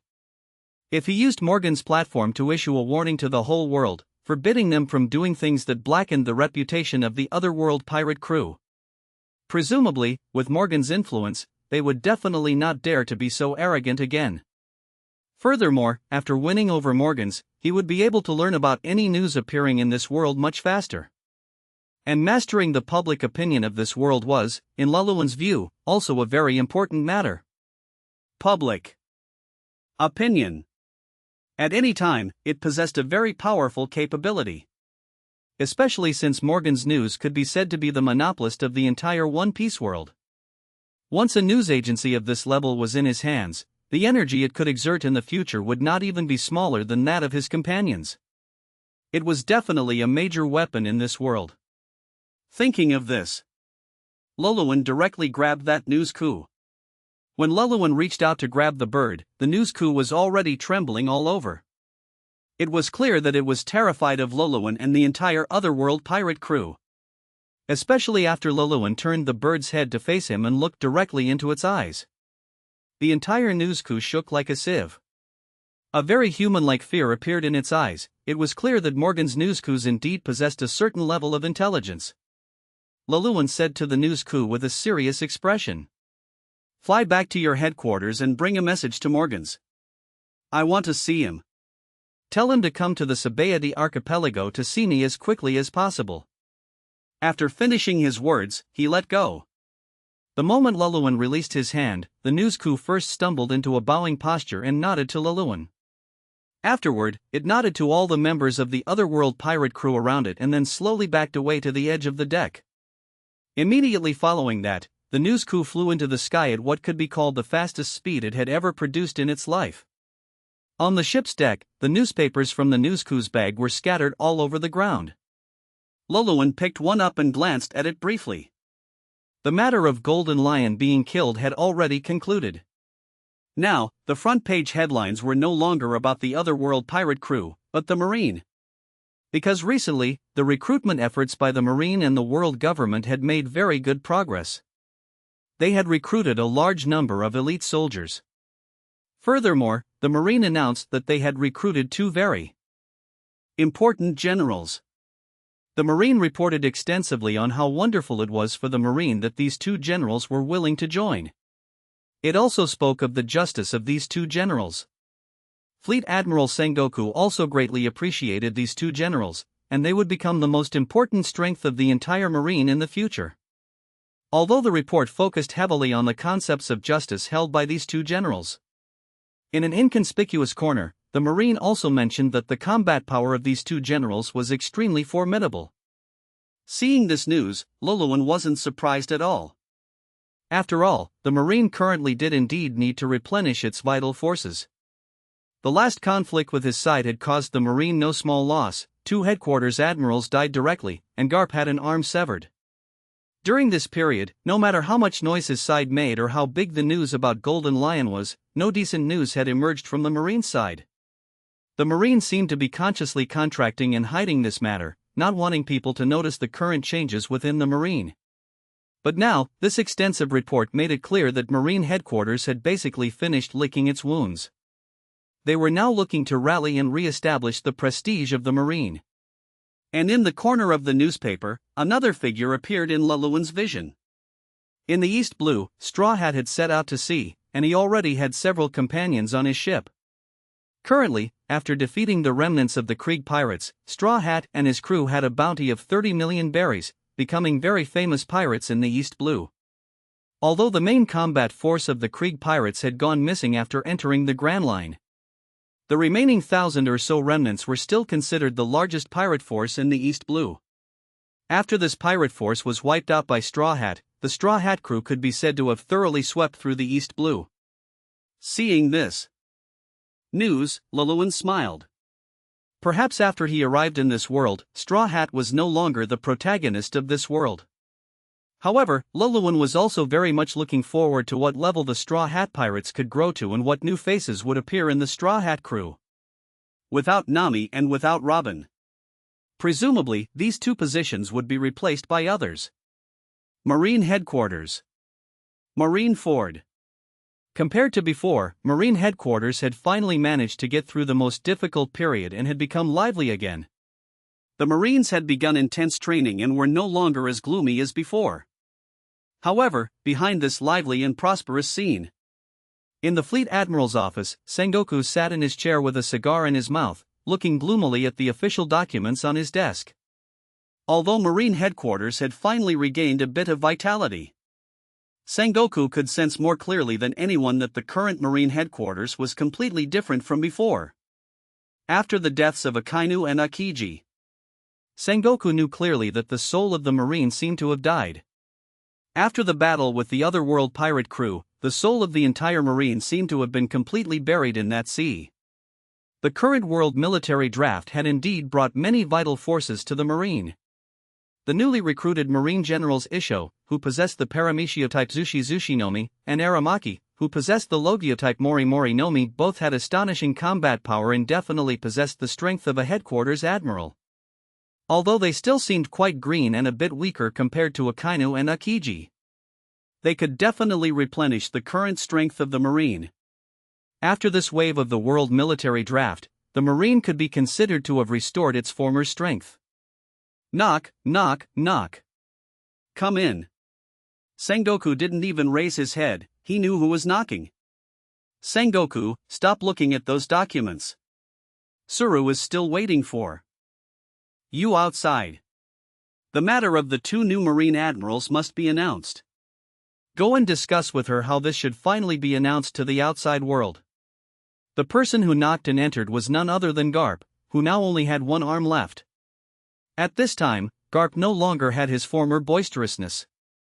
The battle against the otherworld pirate crew had been an infinitely large blow to Garp, especially losing an arm, which had kept Garp gloomy for a long time. It was only under Sengoku's persistent guidance that Garp gradually moved past it. He was finally able to work normally, and with the addition of many new Marine recruits and a large amount of fresh blood, Garp had also taken on the role of chief instructor for these recruits. Former Marine Admiral and Marine Headquarters recruit instructor Zephyr was teaching these recruits along with Garp. If the current Marine wanted to fully recover its vitality, it also had to completely sever itself from the past. The two currently vacant admiral positions had to be settled quickly. The previous admiral candidates actually didn't quite have enough strength. The strength of these two newly recruited generals could definitely support the position of admiral, and the Marine did indeed need a new life. Although the act of directly promoting someone to Marine Admiral had never happened before, the current Marine could no longer follow the original rules and slowly raise ranks step by step. Even Tsuru, the most old-fashioned person in the Marine, knew this clearly. In fact, the idea of directly promoting these two to Admiral this time was proposed by Tsuru. I understand. I'll go out and discuss it with her now. Seeing Sengoku stand up and walk out, his back appearing somewhat hunched and aged, Garp called out to him and said a few words. Sengoku, it's also time for you to move on from that previous incident. The current Marine needs you, you are the backbone of our entire Marine. Without you, the Marine cannot truly be reborn from the ashes. Now with the addition of this new force, our Marine might be able to do better than before. You also need to stand up again. When Garp said this, his tone was very serious and heartfelt. Because Garp knew clearly that the current Sengoku was also at a critical stage. The world government could no longer be counted on. The deaths of 3 Gorosei members meant they couldn't even look after themselves. The only one the Marine could rely on now was itself. Sengoku, who had originally stepped across the threshold, paused in his steps upon hearing Garp's words. Then, that hunched and aged body stood up straight once again. The justice cloak, which had been wrinkled and bunched up, smoothed out at this moment. The 2 black characters for justice were reflected in Garp's pupils, just like many years ago, seemingly shining with a reassuring golden light. Chapter 102, Birdman Morgan's here to visit.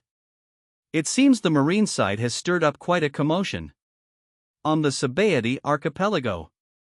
After seeing the news reports, Rayleigh keenly sensed that the reporting following the Marines' world military draft seemed a bit off. The Marine had conducted recruitments before. There had been several such large-scale recruitments in the past. However, in previous reports, the Marine never devoted such extensive coverage, nor did they highlight 2 newly recruited officers with such prominence. This was a very abnormal situation for the Marine. After all, most newly recruited officers required a certain amount of time to be nurtured. To protect these new generation forces, the Marine usually chose not to publicize them. Just like the Marine Elite Training Camp, the members' grades and daily training conditions were never disclosed. Normally, they wouldn't appear in reports at all. But this time, the situation was completely different. The newly recruited officers were given such extensive introductions, and it seemed they weren't just being introduced, they were clearly building momentum for these two new officers. It was obvious they intended to push them to high-ranking positions. Even the intensity of this promotion was around the level of a Marine headquarters admiral. Could these two newly recruited officers be becoming admiral candidates directly? When Shaki said this, her tone was joking, but even the joke was filled with disbelief. After all, for the Marine to obtain the rank of Marine headquarters admiral, they needed to be promoted step by step. Even the current 3 admirals had all risen through the ranks. There were no cases of soaring to the top instantly. Newly recruited officers becoming admiral candidates immediately was something that had never happened since the founding of the Marine. It's hard to say. I even feel they might not necessarily be admiral candidates. It seems more like they want these two to directly become Marine headquarters admirals. Rayleigh looked at the newspaper in his hand and said this with a very serious expression. Upon hearing Rayleigh's words, Shaki couldn't help but chuckle. After all, what Rayleigh said was simply too shocking. But after chuckling, seeing Rayleigh's serious gaze, Shaki's smile gradually faded, and her expression became solemn. Because Shaki could also clearly feel that the Marine's actions were extremely unusual. The Marine had never done anything like this before. Perhaps it was precisely because of the sudden emergence of the Otherworld pirate crew that the Marine made such a change. In Rayleigh's view, this world military draft was also likely related to the Otherworld pirate crew. After all, the updated bounty for the Otherworld pirate crew was truly too large and exaggerated. Unless they had done something world-shaking, the Marine would never have issued such a bounty. Furthermore, since their debut, the Otherworld pirate crew had accomplished one major feat after another. Wiping out a Marine branch, the death of a Gorosei member, the total annihilation of the Golden Lion pirates. This meant the Otherworld pirate crew was a group of people who acted as they pleased, without any fixed stance. They killed pirates, they killed Marine officers, and they even dared to offend the world government. Logically, neither the Marine nor the world government would allow such a group of extreme terrorists to exist. However, the Marine's current attitude seemed very ambiguous. Giving the Otherworld pirate crew such a high bounty amount, yet showing no will to purge them during the world military draft. It seemed they were intentionally trying to place the Otherworld pirate crew on a pedestal in the eyes of other pirates. Moreover, the Marine clearly had no plans or intentions to deal with the Otherworld pirate crew, at least on the surface. At first, Rayleigh didn't have such thoughts, he just felt something was slightly off. But now, as time passed day by day and things developed step by step, Rayleigh keenly noticed. The Marine and the world government seemed somewhat afraid of offending the Otherworld pirate crew. It was as if they were intentionally avoiding the Otherworld pirate crew and plotting something else.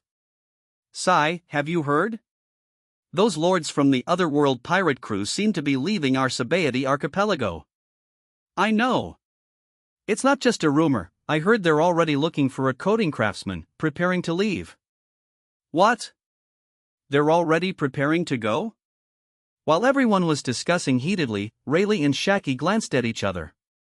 Neither of them was surprised that the Otherworld pirate crew was leaving. After all, people like those in the Otherworld pirate crew would certainly not stay in one place for too long. Only the New World would be the ultimate destination for the Otherworld pirate crew. Sabaody archipelago was, after all, too small, it really couldn't contain these big shots. And just as the people in the bar were discussing heatedly, tinkle, tinkle, tinkle, the sound of the wind chimes at the pub's entrance rang out, and everyone looked up toward the door together. After seeing the figures of those who entered, they instantly huddled together like startled birds, not daring to take another look. Because the newcomers were none other than Luluan's group. This time, Luluan didn't just bring Nami and Vivi, even Pluton, Saitama, Yon, and others came along. One could say the strongest members of the Otherworld pirate crew had all arrived. With the entire crew gathered in Shaki's bar, it naturally brought an unprecedented sense of pressure to the customers present. Even Rayleigh and Shaki looked at everyone with eyes full of fear and wariness. Rayleigh knew clearly just how exaggerated the strength of these people before him was. Especially Pluton and Saitama, who could kill a member of the Gorosei single-handedly, wipe out a large CP unit, and defeat Marine Headquarters Admiral Kizaru and Garp. These achievements were truly too heaven-defying. Not to mention the special abilities Pluton had displayed. Rayleigh felt that the arrival of this group was even more intimidating than the three admirals of Marineford coming together. After the group arrived, the customers in the bar quickly and stealthily slipped out the door. The pressure from Luluan's group was no longer something they could withstand. At this time, Shaki and Rayleigh stood at the bar counter, observing Luluan and the others. Although they had met before, seeing the complete form of the otherworld pirate crew this time still surprised them.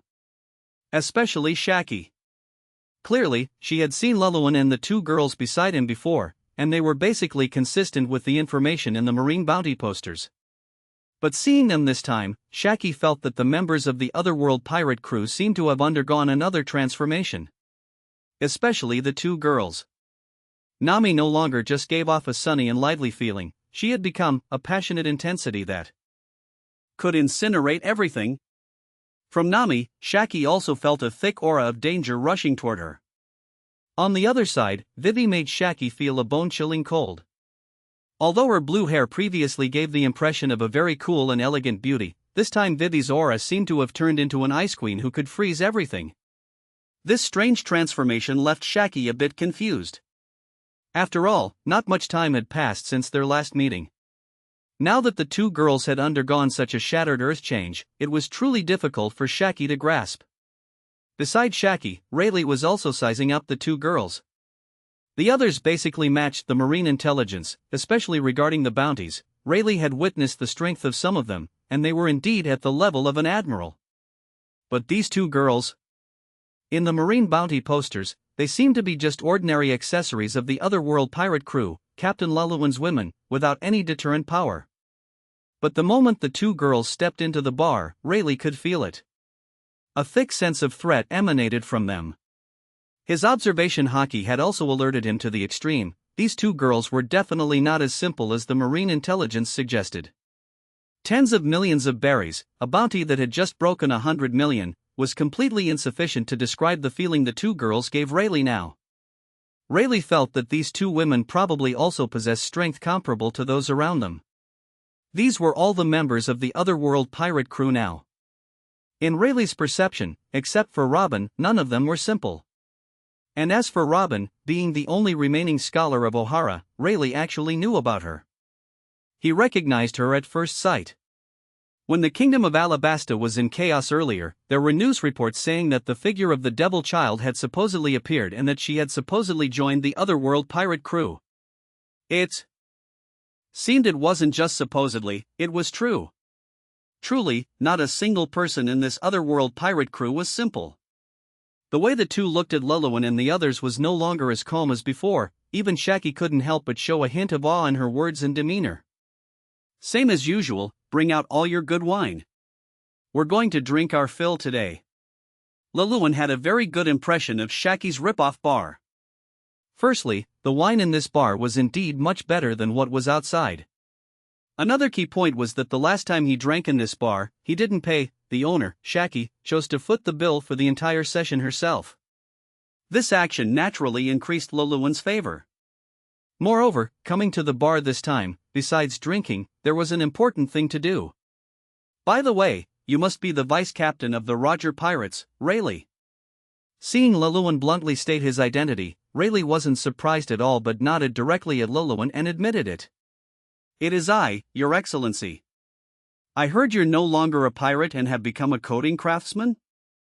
That's perfect, go coat my ship, and finish it as soon as possible. When Luluan faced Rayleigh, his attitude couldn't be called friendly, instead, it was somewhat imperious. It was clear that Luluan really didn't treat Rayleigh like some pirate king vice-captain, he sincerely used him as a coating craftsman. However, Rayleigh didn't have any dissatisfaction with this. On the contrary. Rayleigh seemed quite satisfied with Luluan's attitude and agreed with a hearty laugh. It is my honor to coat your ship. You can go and get busy with that now. For the next few days, I'll be staying in a nearby hotel. I'm leaving Sabaody Archipelago soon, and I want to pack a batch of good wine to take with me." After Laluan finished speaking, he and his companions began to drink happily. And Rayleigh walked straight out of the bar to get busy with his work. Seeing Rayleigh's performance, Laluan nodded with satisfaction. Time flew by. The days passed one by one. During their final days on the Sabaody Archipelago, everyone had a very happy time. After all, this archipelago indeed had many beautiful sights and delicious food. As the day of departure approached, Laluan finally waited for the guest he had asked that Nusku to call earlier, who was also the person he most wanted to recruit.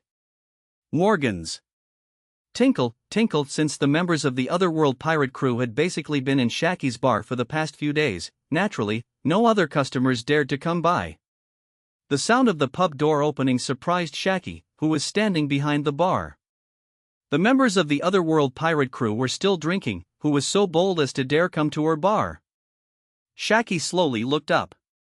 She saw a person dressed very bulkily, wearing a hood and covering themselves up tightly, appearing in her field of vision. After opening the door and walking in, the person immediately shed their clothing, revealing their original Birdman form. The newcomer was none other than the president of the World Economic Journal, Morgans. In fact, when Morgans received the message from the Nusku and came over, he had already made full preparations, considering all aspects, and had even written his will. After all, Morgans didn't know why Laluan had asked him to come this time, whether it was for something good or bad. Having reported so much news about the Otherworld pirates, Morgans naturally knew how powerful this group was. Not a single one of them was someone he could afford to offend. So, after hearing Laluan's command, even though he felt his life might be in danger, he didn't dare to run away and chose to come in person to pay his respects. With so much overbearing pressure concentrated together. Even though he had made sufficient psychological preparations. After walking through the door and seeing Laluan's group, the Birdman's entire body still began to tremble uncontrollably. Laluan, Your Excellency. Morgans, here to pay my respects. Chapter 103, Little Brother Ming, are you there? Morgans. President of the World Economy newspaper. As one of the underground emperors of the New World, Morgans had seen all kinds of people and witnessed many grand spectacles. He had also met many who stood at the very apex of this world. However, Morgans had never felt such a heart-pounding sense of dread.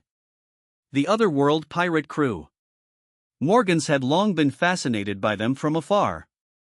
After all, Morgans had been following them since this pirate crew first appeared on the sea and destroyed a marine branch base. The performance of the Otherworld pirate crew had already far exceeded the scope of Morgans' understanding. Though they were only a few people, they now stood absolutely at the pinnacle of this world. The Four Emperors. They sounded like a joke now. In front of the Otherworld pirate crew, the so-called Emperors of the Sea were likely nothing more than a bunch of rabble. Morgans had always been most curious about the captain, Laluan. According to his intelligence, basically everyone in the Otherworld pirate crew possessed the qualities of a king. The sheer presence required to suppress such individuals was unimaginable. Over all these years, the only one who could achieve this was Rox from many years ago. And even Rox could only temporarily suppress them through force, rather than winning them over completely. The difference between the two was immense, almost two different concepts.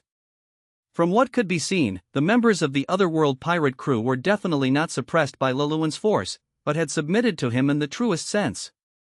Morgans had always been very curious about what kind of charisma Laluan possessed. He had always wanted to pay Laluan a visit. Coming here this time. Although there was fear, there was even more curiosity and excitement. Morgans, you've arrived. Laluan's voice was like a gentle breeze, like the warm sun in winter. Just hearing the voice made Morgans feel a sense of warmth and friendliness from the bottom of his heart. Looking up toward the source of the voice, a sunny, warm, and handsome young face appeared in his field of vision. His approachability was off the charts. Yet at a glance, he seemed shrouded in a layer of heavy mist, extremely mysterious and incredibly powerful. The several people beside Luluan each had very distinct characteristics. To be able to gather so many distinct personalities together without any conflicts breaking out between them was an extremely difficult and unbelievable feat. Alright, don't be so stiff. Just sit in that empty seat over there and drink first.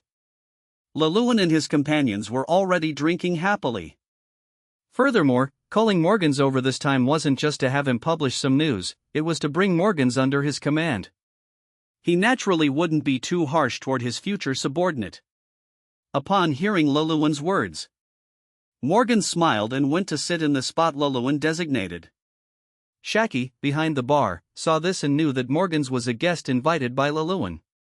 So she also poured a glass of wine and walked over to hand it to Morgans. "Thank you, Miss Shaki." After taking the drink, Morgan smiled and thanked Shaki.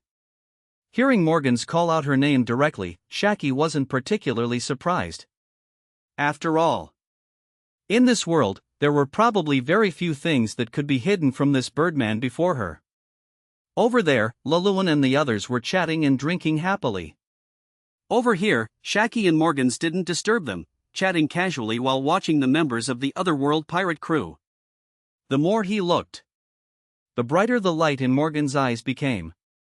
The atmosphere among the otherworld pirate crew members was absolutely nothing like that of the former Rocks pirates. Instead, it was somewhat like the Whitebeard pirates. For so many kings to maintain such an atmosphere, the future of the otherworld pirate crew was simply unimaginable. Others in the outside world might not know how terrifying these people from the otherworld pirate crew were. But Morgans knew. He had witnessed every battle of the otherworld pirate crew since their debut. Not long ago, 2 of the Gorosei, Marine Headquarters Admirals Akainu and Akiji, plus 2 top commanders from the world government's side had died. That battle had actually made Morgans realize something. Combined with the subsequent increase in bounties by the Marines and the world government's announcement of a massive draft. Furthermore, neither side had taken any further action against the otherworld pirate crew. This behavior in itself explained many things. Therefore, when he came after receiving Luluan's message this time, Morgans had already made many preparations.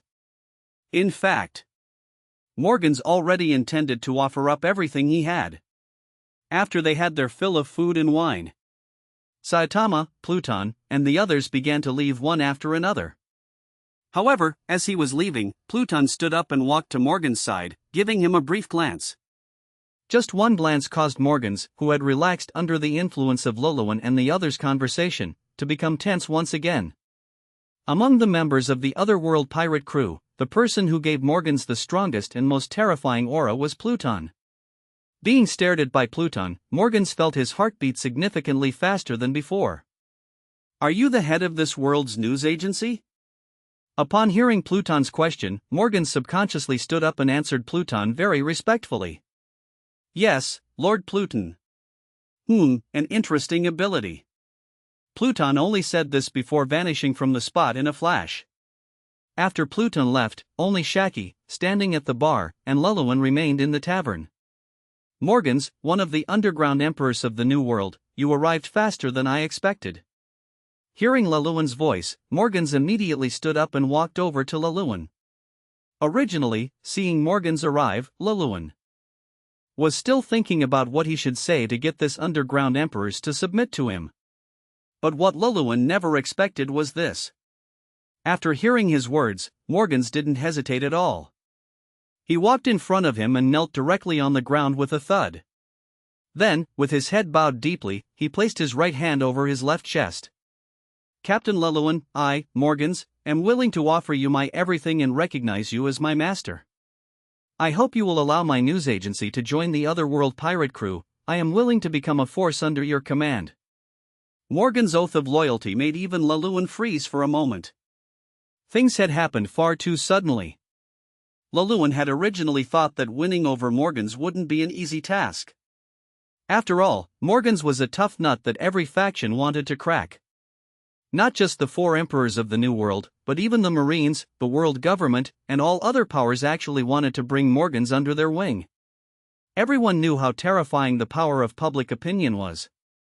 Furthermore, bringing Morgans into the fold was equivalent to owning the most powerful intelligence agency in the entire One Piece world. Naturally, every faction wanted to recruit Morgans. Liliwan also had the intention of controlling the world's public opinion, which was why he had Morgans come to see him. However, it seemed this Morgans was indeed sensible and truly possessed a vast amount of intelligence, otherwise, he would never have knelt before him so decisively. It seemed Morgans was fully aware of all the otherworld pirate crew's battle records. In that case, things became much simpler. Morgans wanted to submit, and he wanted to recruit him. Everything happened naturally. I accept your loyalty, Morgans. I presume you've learned quite a bit about our otherworld pirate crew? My Lord Captain, I have records of every battle since the otherworld pirate crew officially set sail. Being able to join the otherworld pirate crew is the honor of my life. When Morgan said this, his voice trembled slightly.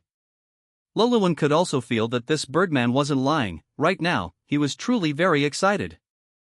Alright, since you've joined my otherworld pirate crew, then for now, I have a very important matter I want you to handle. My Lord Captain, do you want me to warn those fellows who are using our otherworld pirate crew's name to cause trouble everywhere? Hearing Morgan's words, Liliwan couldn't help but give him an appreciative look. This birdman really was very sensible. After receiving Liliwan's look of affirmation, Morgan said nothing more, only bowing respectfully once again before slowly exiting the bar. Watching Morgan's series of actions, Liliwan couldn't be more satisfied. His goal had been achieved so easily, and it seemed to have been achieved perfectly. Without those annoying matters, Liliwan felt his mood improve significantly. After greeting Shaki at the bar, Liliwan also left the tavern. As for paying the bill, this was the rip-off bar after all. Great, I didn't expect everything to go so smoothly. As he left the Sabaody archipelago on his small boat, an excited and satisfied smile appeared on Morgan's face. Morgans really hadn't expected things to go so smoothly after coming to the Sabaody archipelago this time. He had actually joined the otherworld pirate crew. Morgans felt that he could finally realize his dream. Previously, when reporting news, he often had to navigate between major powers, balancing their voices just to barely maintain the normal operation of the news agency. Moreover, when reporting news, he had to consider the potential consequences he might face. Even for some news he really wanted to report, he didn't dare to publish it lightly. After all these years, Morgans had long been unable to stand it. The sudden emergence of the otherworld pirate crew could be said to have shown Morgans a real hope. Not only did he see the hottest news in the world for a long time to come, but he also saw the possibility of truly realizing his ideal, where he could report all kinds of news without any scruples. Originally, in order to join the otherworld pirate crew, Morgans had prepared many bargaining chips, and helping the otherworld pirate crew settle these troublesome trifles was one of them. For an elite group like the otherworld pirate crew with only a few people, such matters were very difficult to handle. But for an underground emperor like himself, it was simply too easy. After all, what these small-time crooks feared most weren't the figures at the top of the pyramid, but the leaders of the underlings. In the new world, relying on the influence of the news agency and his own connections, he could easily settle this matter. Coupled with the promotion by the news coups, handling the matter was very simple. It was just the 4 seas over there. It might be a bit more troublesome for him to handle. With the distance involved, the pirates in the 4 seas were weak but numerous, not something he could easily settle. However, the underground emperors were all connected to each other. Morgans could indeed contact someone who could handle those small-time crooks in the 4 seas region. Pulling out the Den Den Mushi from his robes, he dialed the number without hesitation. The call was quickly connected. Fu. Morgans, you fellow, why would you take the initiative to call me? Hearing that arrogant and somewhat perverted voice on the other end, Morgans couldn't help but furrow his brow. Morgans indeed didn't like the person on the other end, but the other party was certainly very capable. One of the 7 warlords of the sea and the king of Dressrosa. Nicknamed Heavenly Yaksha, codenamed Joker, he was a Paramecia string fruit user named Don Quixote da Flamingo. In the past, Morgans really wouldn't have dared to easily offend da Flamingo. After all, The other party's influence was much larger and more powerful than his own. He wouldn't have dared to touch this Den Mushy lightly on a normal day. But now. Little brother Ming, what are you doing? After Morgan spoke this form of address, there was no sound from the other end, falling into a deathly silence. After a moment, Doflamingo's voice, full of gritted teeth, came through. Morgans, have you lost your mind? His tone was filled with threat. But this time, hearing Doflamingo's words, Morgans didn't back down at all. Instead, he laughed. Then, in an extremely proud and even slightly overbearing tone, he said to the other end. I've joined the Otherworld pirate crew, little brother Ming. Now our captain has something he wants you to handle. When Morgan said this, the few feathers on his head were shaking with pride. Even though he hadn't even left the Sabaody archipelago yet. Even though not much time had passed since he knelt before Luluan to request to join. Morgan's loyalty was clearly already at its peak. Because Morgan's already completely considered himself a member of the Otherworld pirate crew. That's it for today. Thanks for watching.